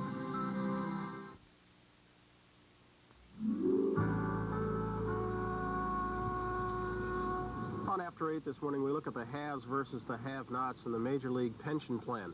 Today, the average big leaguer earns a salary of $330,000. On top of that, a player today with 10 years service stands to collect about $3,800 a year, per month rather, from the pension fund once he turns 65. Former players are not so fortunate. For example, Enos Slaughter, the former outfielder who will be inducted into the Hall of Fame later this month, spent 19 years in the majors with a lifetime average of $300. At the age of 69, Enos Slaughter is still a tobacco farmer in North Carolina. Why? Because the $650 a month that he draws from the pension plan, he says, just isn't enough. What we put into the game back, you know, in the 30s and 40s, and when we got this pension plan started, that's what I would like for the player representatives, if they would just think of us old ball players now. We struggling along. I'm making ends meet, but it's awful hard sometimes, you know, for me to live like I would like to live. Rip Sewell played in the 30s and 40s and is best known for his blooper or ephus pitch. He draws $450 a month from the pension fund. He and his wife have no other income but Social Security. Sewell can't work because he lost both his legs from the knees down 12 years ago. Joining us here at the Metrodome is a former pitcher, a 300-game winner, Early Wynn, now president of the Old Timers Pension Committee. Good morning, Early. Good morning, Ron. You played how many years? I played 23, excluding a couple of years that's been in the service. What do you figure to draw from the pension fund? What I figure to draw, what I draw. I draw a 500 base, and of course we have the variable, and it was created to go along with the cost of living and raise with the cost of living, and it has not raised that much, been rising that much and so forth. So it's a total of 900 by the time you get income tax and so forth out of it. It comes down to 7. What is it you want from Major League Baseball? We'd like a decent, livable pension for the old-time ball players who created this this pension to start with back in 1946 and 1947. They put money out of their pocket into it and paid $2 a day after that, along with the owners who helped them create this pension and put money into it. The 2 All-Star games was played to put more money in for the expansion players, and the 1950 World Series TV money, all of that went into the pension fund to make it a going concern. So you want some consideration? Beg your pardon? You want some consideration then? Yes, we do. Let's talk to Donald Fair. He's head of the Major League Players Association. Hasn't he a point? Sure, he has a point. He has a point in a number of different ways. One of the best is that throughout his career, a very illustrious one, he was underpaid hundreds of thousands, if not millions of dollars. It's part of the reason that in these negotiations, we propose that every single player that ever vested in the history of the pension plan get benefits increased by at least 50%, more if we can. The owners have said no. That's the problem. You say the owners have said no. You're telling me you put that on the table and the owners take it off? Last December, we proposed that every player that ever vested in the pension plan that's not current receive at least a 50% increase in benefits. More if we could do it. The owners have said no. They have suggested instead a far smaller increase for a far tinier fraction of the former players. It would seem your gripe is with the owners then. What do they say when you take your case to them? Well, we get stories from both sides, and they both blame the other side. It seems that no one wants to commit themselves and really make a move to do anything. We have no letter confirmation of anything from anybody saying that they will try and do something for the old-timers. Is it realistic to even think about today's players giving up part of what they've got for the early wins of the world? Sure it is. Major League players in every negotiation since Marvin's been involved, and before that, Marvin Miller, have each time made proposals and secured benefits to the best extent they could for former players. Almost every time, and certainly in every negotiation to the extent we wanted, the owners have refused. What's your next step, Early? Well, the same thing that we're doing now is we're trying to make it be known throughout the public that the sports fans, the people around the country in all sports, it's just unfair. People who start the pension and then all at once they're cut out. The class system, whatever class or whatever you might want to call it, is absolutely ridiculous. Because you go back and you pick up guys that are very old, in their 80s maybe, some 70, late 70s, and then you wait a period of time to pick up anybody else that's from the bottom of the list and move them up, and by that time, half of these are gone, and half of the guys here that are going to benefit are gone, and they never get up high enough. Anything likely to be done this time around with some of the issues still unsettled and the strike deadline coming? We're going to do our level best. If the TV package is resolved in the way all others have been, we sure will. I'll have to leave it there. Don Fair, Early Win. Gentlemen, thank you.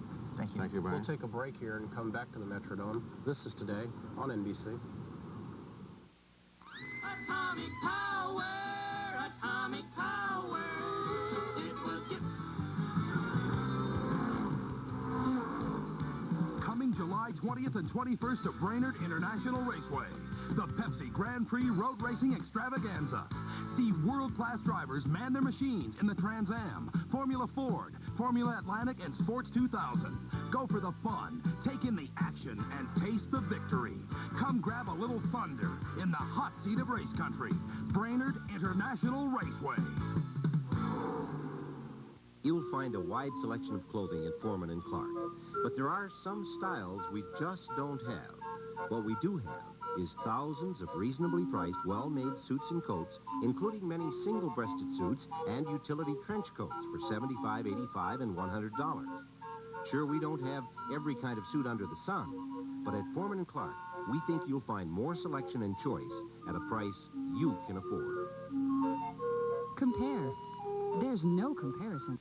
WUSA 11 and WLOL present the video update Aquatennial Sky Concert. Fantastic fireworks will dance to a musical medley of movie tunes Sunday, July 28th from the downtown Minneapolis riverfront. A beautiful spectacle for the whole family. Bring your radio tuned to WLOL for the grand finale of the 1985 Minneapolis Aquatennial. Sunday, July 28th, brought to you by WUSA 11, WLOL, and Video Update, your movie rental specialists. Be there.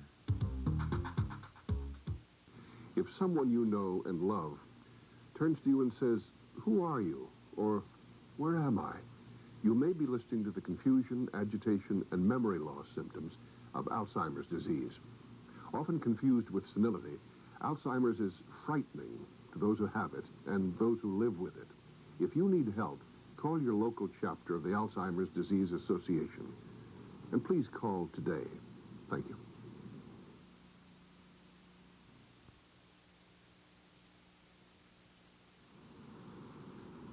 As we head towards the station break, Jane Pauley, I hope you're watching. You'll hear the players issue a lot of complaints about playing indoors. Foremost among them, when a ball is hit to the outfield, watch what happens. They say that's not baseball, but there are others who disagree. Hey, it keeps going. Promise us some thrills tonight. We'll come back after a station break. Saturday on Hunter. What a guy. You're going to find creeps getting the runaround and flashes of exciting wild action. This is weird, Hunter. Saturday. You won't believe it. I tell you what, I'm really tickled. I can't believe these people here in New South Delport. I tell you what, I think they're crazy. Listen, $1,988 for this 78 Fairmount wagon, or 36 payments of $75. Tell me they're not crazy. Hey, $25.88 for a cash price for a 1980 Buick Skylark? Come on, please.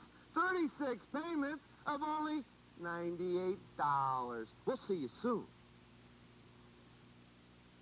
I'm Dr. S.I. Hayakawa, a teacher of English. For a nation of immigrants, learning English has always opened the door to opportunity.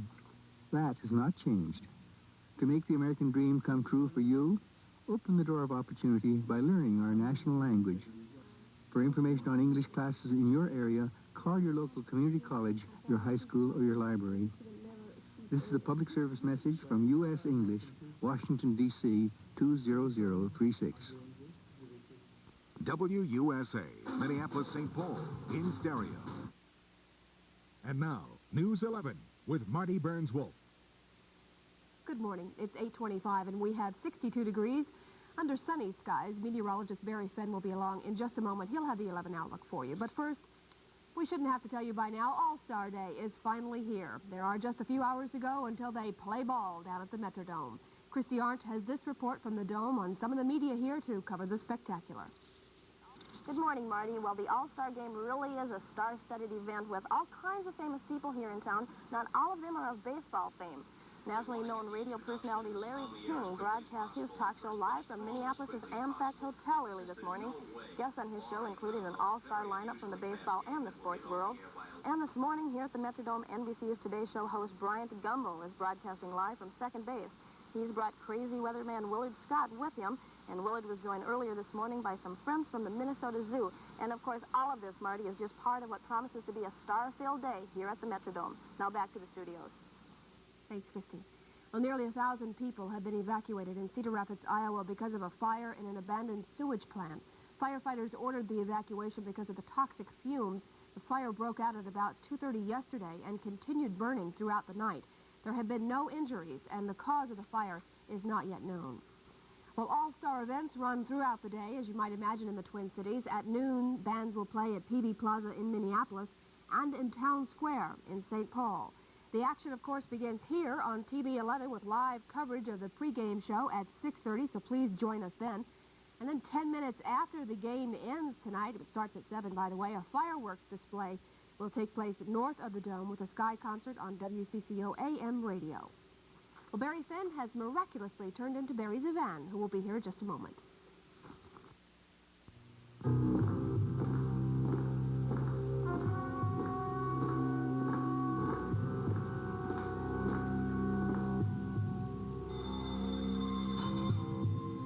This is a message for people who don't like their jobs. People who spent years in college so that they would have a future, only to find themselves locked into jobs with no future at all. No matter how hard they work, they never seem to get anywhere. Maybe what these people need isn't another job, but another career. In a field that's been growing for years, computer programming. In just 6.5 months, you can learn the skills you need to prepare for a challenging future in computer programming. Control Data Institute will teach you. All you have to do is call this number, 612-339-8282. Ask about our free computer programming seminar. Don't be chained to a dead-end job. Call Control Data Institute today. Barry Zivan says we never have to worry about rain inside the Metrodome. It's outside that we're worried about. Right, and hopefully the showers and thunderstorms will hold off tonight, although they are predicted. Let's take a look at the map right now. We'll see a very heavy cluster of storms out in Nebraska and parts of South Dakota.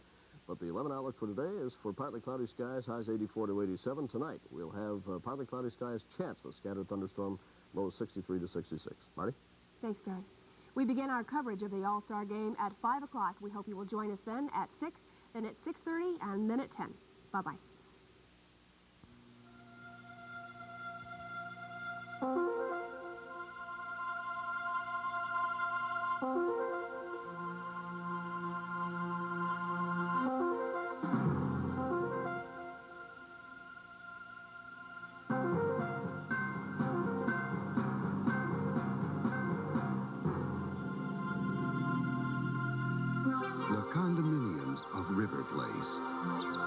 ultimate urban escape.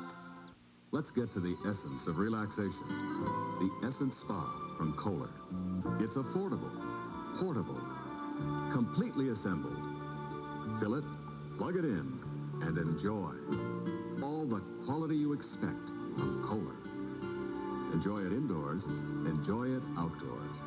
Get to the essence of relaxation. The Essence Spa from Kohler. The Plemery Home Center. 10 Twin City locations to serve you. We're back in Minnesota. You're looking across over at St. Paul, one of the Twin Cities, playing host to the 56th annual Major League Baseball All-Star Game. It'll be played tonight. You will, of course, be able to see it on NBC, and it'll be played indoors, underneath the dome, specifically the Hubert H. Humphrey Metrodome, where we're coming to you in part this morning. And we're going to take a tour of the city of Minneapolis in this half hour with one of the natives from these parts. You've heard of him, you know him, Peter Graves from Mission Impossible. First back to New York, Jane Pauley. Jane? And thank you, Bryant. We'll also be talking to Tom Collins and his wife Kelly in this half hour. He says that being hijacked to Beirut made him aware of some things we should all be thinking about. And we'll take a look at how this country went from no nuclear weapons to some 23,000 of them in 40 dangerous years. Bryant. All right, Jane, Gene, and of course, well, it's got to be checking in, too, with the weather. But first, let's get caught up at the news desk one final time this morning. Back to John Palmer. John? Thanks again, Bryant. Good morning. President Reagan's doctors say he's continuing what they describe as a superlative recovery. Even though the tumor removed from the president's intestine on Saturday was cancerous, doctors say they removed the entire malignancy and that there is no sign that the cancer has spread. Earlier on today, Dr. Stanley Benjamin, the chief of gastroenterology at Georgetown University, told Jane that the president's operation will go a long way toward increasing public awareness of the dangers of colon cancer.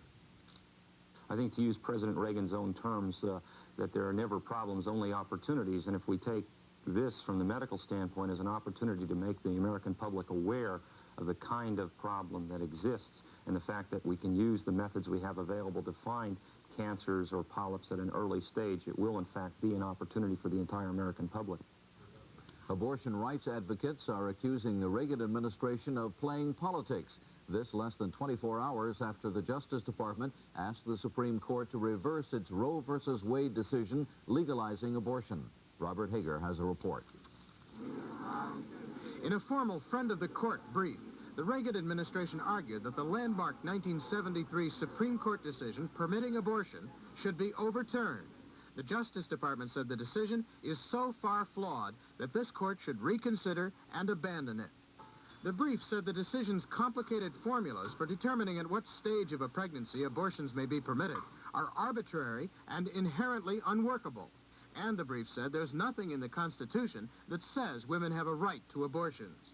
The administration's brief was attacked by the National Abortion Rights League's Nanette Falkenberg. At the very least, it's a blatantly political move to try and appease the right wing. But the National Right to Life Committee's Douglas Johnson felt differently. Abortion is not a right-wing, left-wing issue. It is not a liberal, conservative issue. Opposition to abortion spans the political spectrum. The Reagan administration's brief is filed in support of 2 attempts to write state laws that would have made it more difficult for women to get abortions, but laws which were struck down by lower courts and are now on appeal to the Supreme Court. Robert Hager, NBC News, Washington. Now, looking ahead, here are some of the stories we'll be following today. Actor Stacy Keach, recently freed from a British jail, appears before a House committee to discuss his experiences with cocaine. In New Delhi, a panel of experts will examine the flight recorders from that Air India jetliner that crashed into the ocean off the coast of Ireland last month. U.S. and Soviet arms negotiators will wrap up the second round of talks in Geneva, and in Minneapolis, the 56th annual All-Star Baseball Game will be played tonight. Nobody knows that better than Brian Gumbel up in Minneapolis. I do love the game, John. Thank you very much. 8:34 right now. Willard has a check of the weather, and then Jane checks up on the Collins family and what they've been doing now that Daddy's back home. No longer hostage after this. I don't want some wimpy tasting cereal. If you want bushels of taste, Fruitful Brand. I don't want some itty-bitty taste. Peaches, raisins, apples, dates. Fruitful Brand. Did you say peaches? Bushels of flavor swimming in the flakes. Fruitful Brand has bushels of taste. High fiber Kellogg's Fruitful Brand. Now with even more fruit, because we added peaches. Bushels and bushels and bushels of taste in Kellogg's Fruitful Brand. Now with peaches. 3 salami sandwiches. Oh, I'm starting a new film today, A Streetcar Named Linguini. Mozzarella. So I'm packing a light lunch in my Ziploc sandwich bags. Oh, pickles. You see, because of the unique zipper seal, Ziploc sandwich bags can protect lots more than salami sandwiches.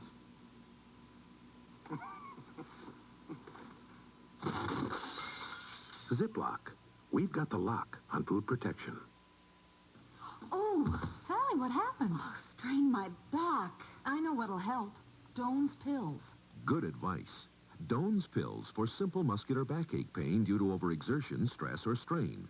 Doan's pills contain magnesium salicylate, a painkiller found in no other leading analgesic, for relief of minor muscular backache pain for hours. Just dropped by to see how your back feels. Good enough to fold sheets. Thanks to taking Doan's pills. Doan's pills. Use only as directed. 8:36. Let's get a check of the weather. Mr. Scott has joined the band. Sir.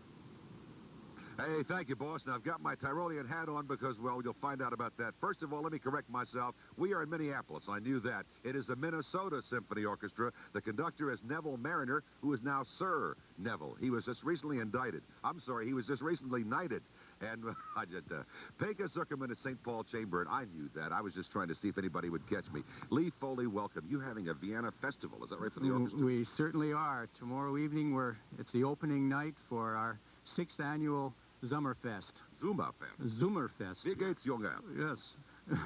Ganz gut. Sehr gut. Well, and so for 4 weeks, you'll be able to hear beautiful music, and at halftime, go out and drink beer and eat nuts. Exactly, yes. That's exactly what we're going to do, and lots of pastries, too. Best of the worst, Mitch Schlag on the pastries. Exactly, yep. If you would be kind enough there, a little time problem here, would you be kind enough to offer us a rendering, or render us an offering? Yeah. Well, this is something of what we're going to hear. Okay, from Die Fledermaus. Music from the Minnesota Symphony Orchestra from the fantastic Vienna Sommerfest. And while we play on, let us check the weather forecast this morning. Beautiful. I love a violin. Look out, all-star weather, beautiful day in Minneapolis, but the western part of Minnesota, some severe thunderstorms possible. Also, all of North and South Dakota and parts of northern Iowa, keep an eye out. Around the Great Lakes, it is beautiful today. Northeast will have a great sunny day after morning showers. The southeast all the way through the southern Mississippi, you've got to be showers and thunder showers. And hot and muggy in Arizona. There's some severe thunderstorms in Phoenix this morning, or at least some heavy ones. And the heat continues on into the valleys of California and all the way out through into Idaho and Montana, but not quite as hot. The Northwest is beautiful and fog along the California coast. And thank you so much, Lee Foley. Beautiful violin music from Die Fledermaus. Let's check and see what's happening in your part of the world this morning. Good morning. Sunny skies, 64 degrees right now. Looking for partly cloudy skies the rest of today. Highs 84 to 87. Humidity rising 2, winds south. The hospitality, the good times, it's all right here in Minneapolis. If you don't come here, it's your own fault. The All-Star Game's just one more excuse. Now, back to Jane Pauley in New York. What, I haven't said anything. Thank you, Willard. Few of those caught up in the hijacking of Flight 847 can say their lives were not changed by the experience. It was at the first chaotic news conference in Beirut we met Tom Collins. He was an architect from Burlington, Vermont, and he was one of the 5 picked by the hijackers to go before the news media and talk about how they were being treated. He told the world that they were being treated fairly, that they had been fed well, and he said all were appreciative of the hospitality. Tom Collins. And we've been treated well. He is here with us today, joined by his wife, Kelly, who was with us a few short weeks ago, at that time praying and hoping for Tom's return with your 12-year-old daughter, Sarah, who I'm happy to report is at summer camp, even as we speak. It is good to see you. Thank you. It's been, what, 2 weeks or so since you've been home? That's correct. Have you suffered any of those aftershocks, my word, that the experts predicted you might? I don't think so. I think my big after effect was fatigue. Coming back, the media is there, and you have family and friends, and it's simply been a very active 2 weeks, and one is tired. And yet you're here in New York on business. Of course. Back at work already. Yes. Kelly, the larger question, have your lives changed at all?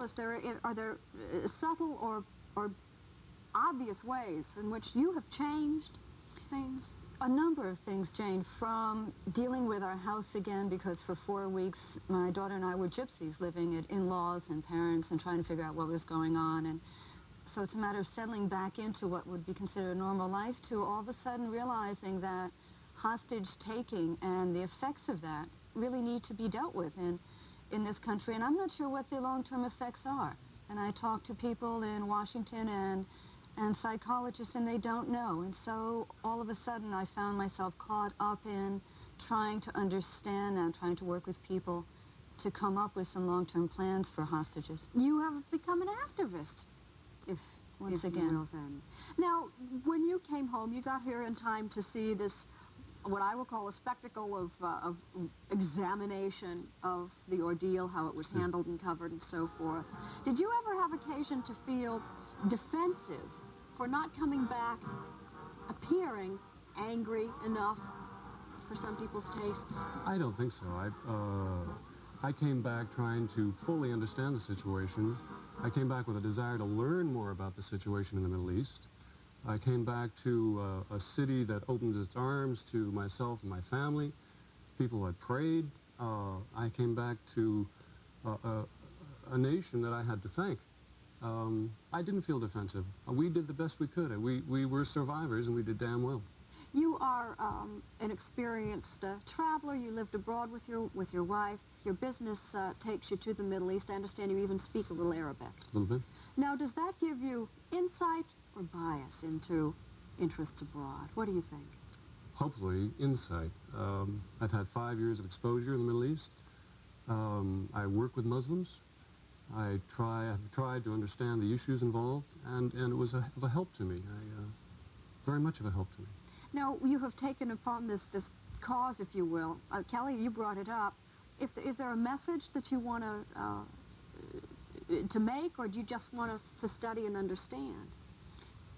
There are two results that have come out of this for ourselves. One is that the country has to deal more directly, I think, with the problem of hijacking and terrorism. It will happen again.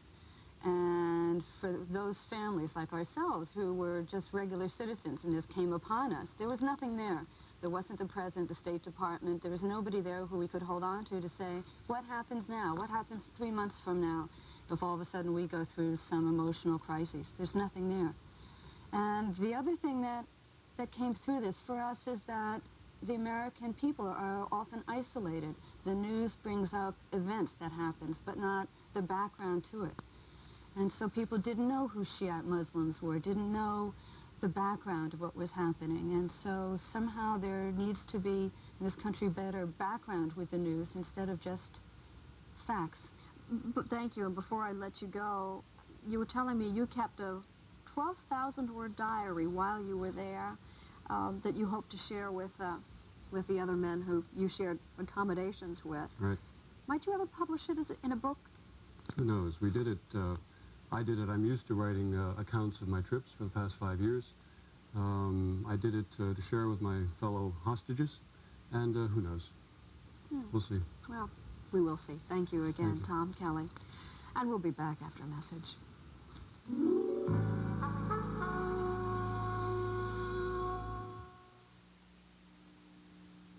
A bowl of peaches. Now you can enjoy fruit A bowl of peaches. the same way they do in France, called sorbet. A bowl of pineapple. It's not a sherbet nor an ice cream, Bowl of pineapple. but a smooth blend of real fruit and pure juice, all natural. So it's a delicious way Strawberry. to enjoy the real taste Strawberries. of fresh fruit. Introducing Dole Fruit Sorbet. The idea is very French, but the taste is all Dole. Unequivocally first in its class, the Eveready Super Heavy Duty Battery. Outselling all others with heavy duty on the label by 3 to 1. And now you can save $1 on Super Heavy Duty batteries with a cash refund by mail. See participating stores for this refund coupon, and you'll save $1 on Eveready Super Heavy Duty batteries. First in its class. Unequivocally first. Good morning, sunflakes. You brighten the day. Your life is sweetened a whole new way. New Sun Flakes cereal is lightly sweetened 100% with NutraSweet instead of sugar for a taste that's simply delicious. Now that's a taste you can really feel good about. Sweet like sunflakes, eat like sunflakes, feel good about the sunflakes taste. Sunflakes, the taste you'll feel good about. One of the more famous natives of this city not only was born and raised here, but he was also educated here. He is best known for the TV show Mission Impossible and also for his role in the two airplane movies, 1 and 2. He is, of course, Peter Graves, and good morning. Thank you for being with us. Good morning, Brian. Are you much of a baseball fan? Well, I'm a sort of a fan, but I'm impressed by this place. I've never been in here before, though I get back to Minnesota once in a while. I was going to say, that's not to say you don't come home, because you get back here fairly frequently. Oh, yeah, sure. We have friends here. My wife still has some family here, and I come back once a year to do a show for the University of Minnesota, a show called Matrix, a kind of magazine format thing on different programs and research and teaching and students and so forth at the university. So you stay active with the community here, then? Yeah, I kind of like to do that. We don't pretend to do justice to the Twin Cities of Minneapolis and St. Paul with just this little mini tour, but you're going to take us on a mini tour of the Minnesota the Minneapolis, St. Paul Let's roll it, George. Paul, help me out. Sure, please do. Good. Ah, that's the old home. The house where I was born and lived the first 20 years of my life. This is Minnehaha Creek, which was really my backyard. That's Lake Harriet, where I learned to swim, not far from my home. That, I think, is Minnehaha Creek again. Statue of Hiawatha from the Longfellow poem of the Hiawatha. There is beautiful Minnehaha Falls. Unchanged? Unchanged, yes. They really have done a wonderful job in keeping this so clean and clear and uncluttered. This University of Minnesota, where I went to school, that's the new Rehrig Center, which is now the theater department and the media resources. This is looking across the mall toward Northrop Auditorium. Is that Scott Hall? Yeah, that used to be not Willard Scott Hall. This was named, this was the theater when I went to school here. Did my first play, and indeed where I met my wife. Majored in drama? Majored in theater, yes. This showboat is there every summer, playing Girl of the Golden West, I think, now, all summer. It's a lot of fun. It's moored on the Mississippi River, right below the university. Yeah. You majored in drama here? Yes. Yeah. Always with the intention of working at what you do now? Well, I think so, yes. As a matter of fact, they showed a picture of what I called Rehrig Center, named after Dr. Frank Rehrig, who was the head of the speech department at that time.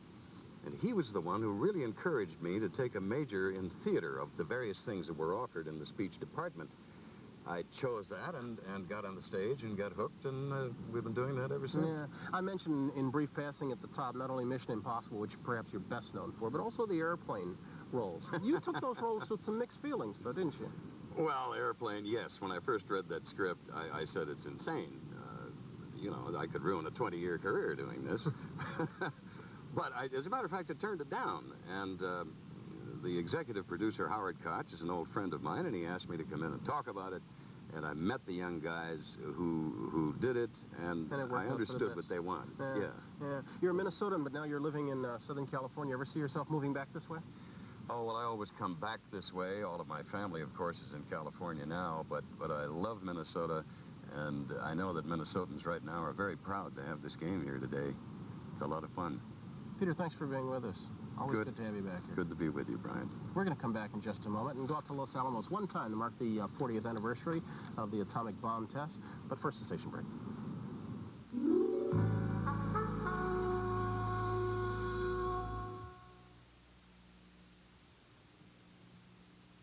Sunday, a beautiful woman obsessed by a dream of success, torn between a man she loves and another who wants to own her, Princess Daisy. The sunshine, the road, and your bike. Put them together and they spell enjoyment. But throw in a careless driver and it can spell trouble. The majority of accidents involving motorcycles happen when a driver makes a left turn in front of an approaching rider, leaving the cyclist with no time to react and nowhere to go. Kalina and Wills help people who've been injured in an accident. Call 788-1299. They're in your corner.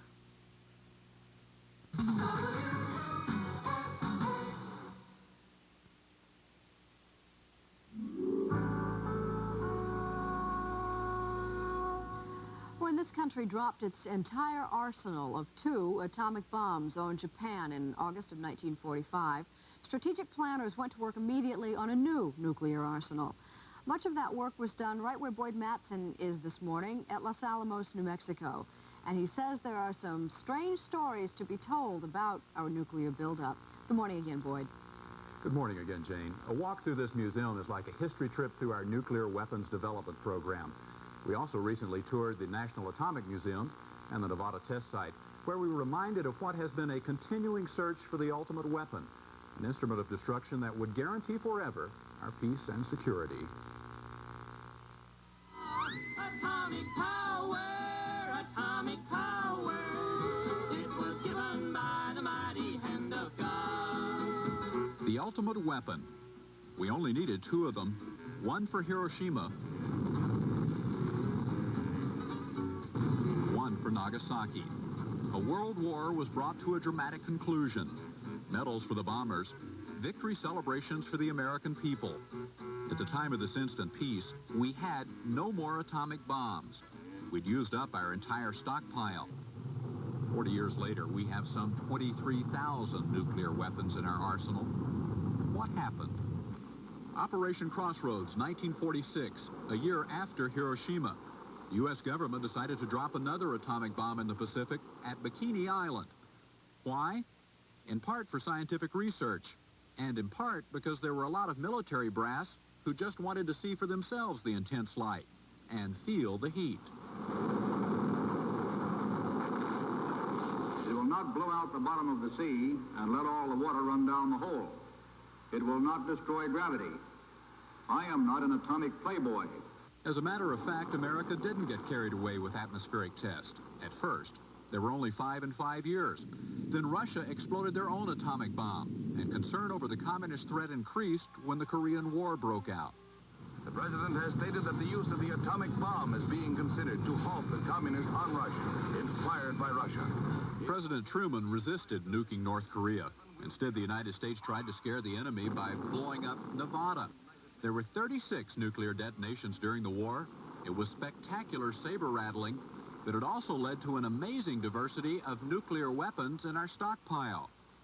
The question before us is this: should the hydrogen bomb be built? Truman answered that question with a yes. The first H-bomb was built, and including its support equipment, the bomb called Mike was the size of a 2-story house. When detonated, it removed a small South Pacific island from the map. It was another 3.5 years after the Mike test before they were able to develop a hydrogen bomb small enough to carry on an airplane. This was it, the Mark 17, and it weighed 21 tons. Pilots say that when they dropped it, it seemed more like the bomb had released the plane. In the early years, nuclear warheads were only bombs to be dropped by the Air Force, but that quickly changed. And the other services, you might say, wanted to get in the action. If you weren't nuclear, you sort of weren't in the business. The weapons designers came up with nuclear depth charges and torpedoes. There were atomic cannons.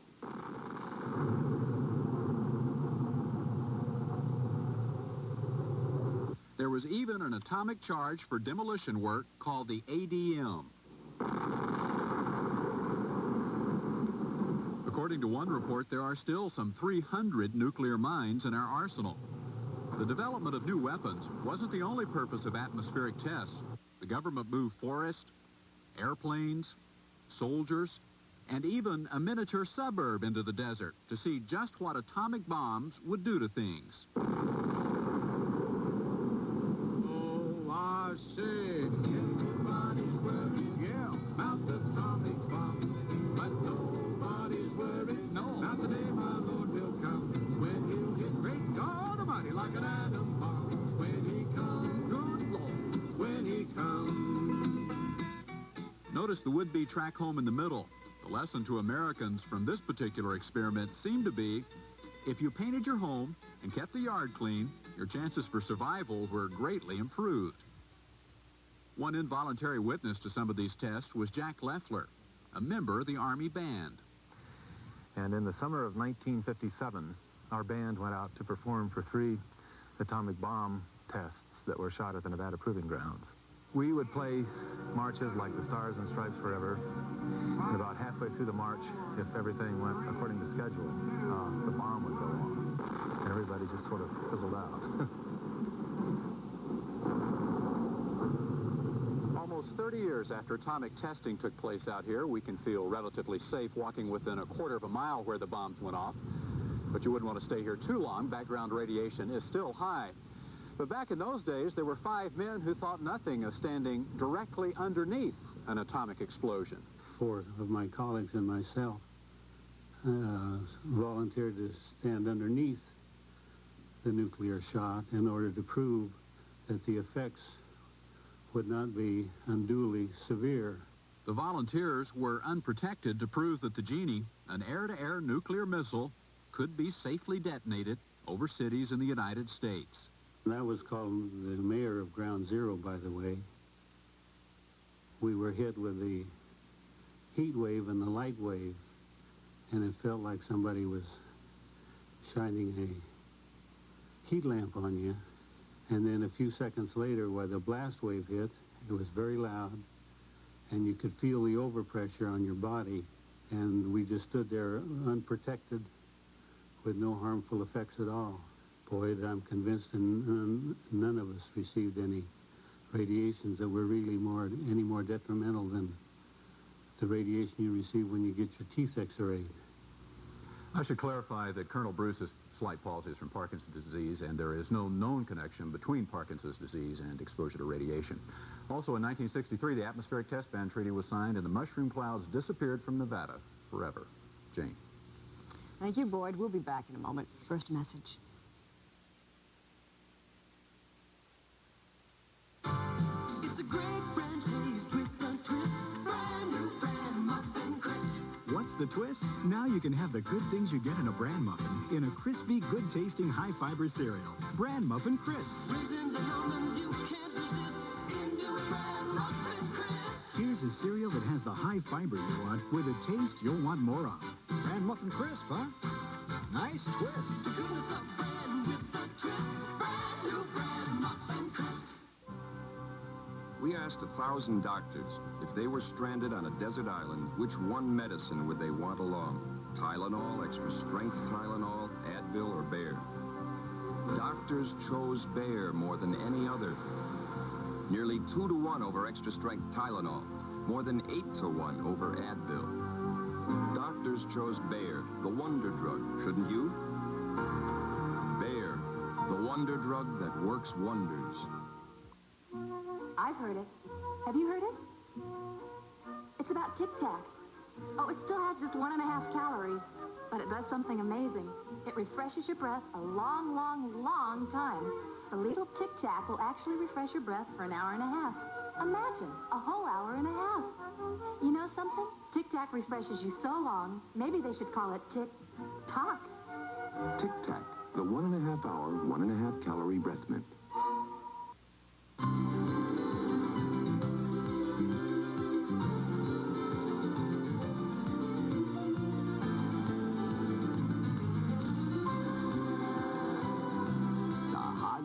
Prelude. Some people like to drive it wide open.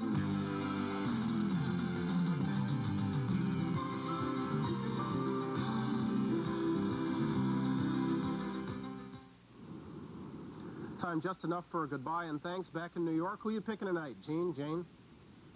May the best team or the better team win. Yeah, I figured that was coming. Gene? I'm rooting for the National League, but we're all on the bench, so the American League probably win. Get started at 8 o'clock tonight on NBC. For all of us, thanks for being with us. Enjoy.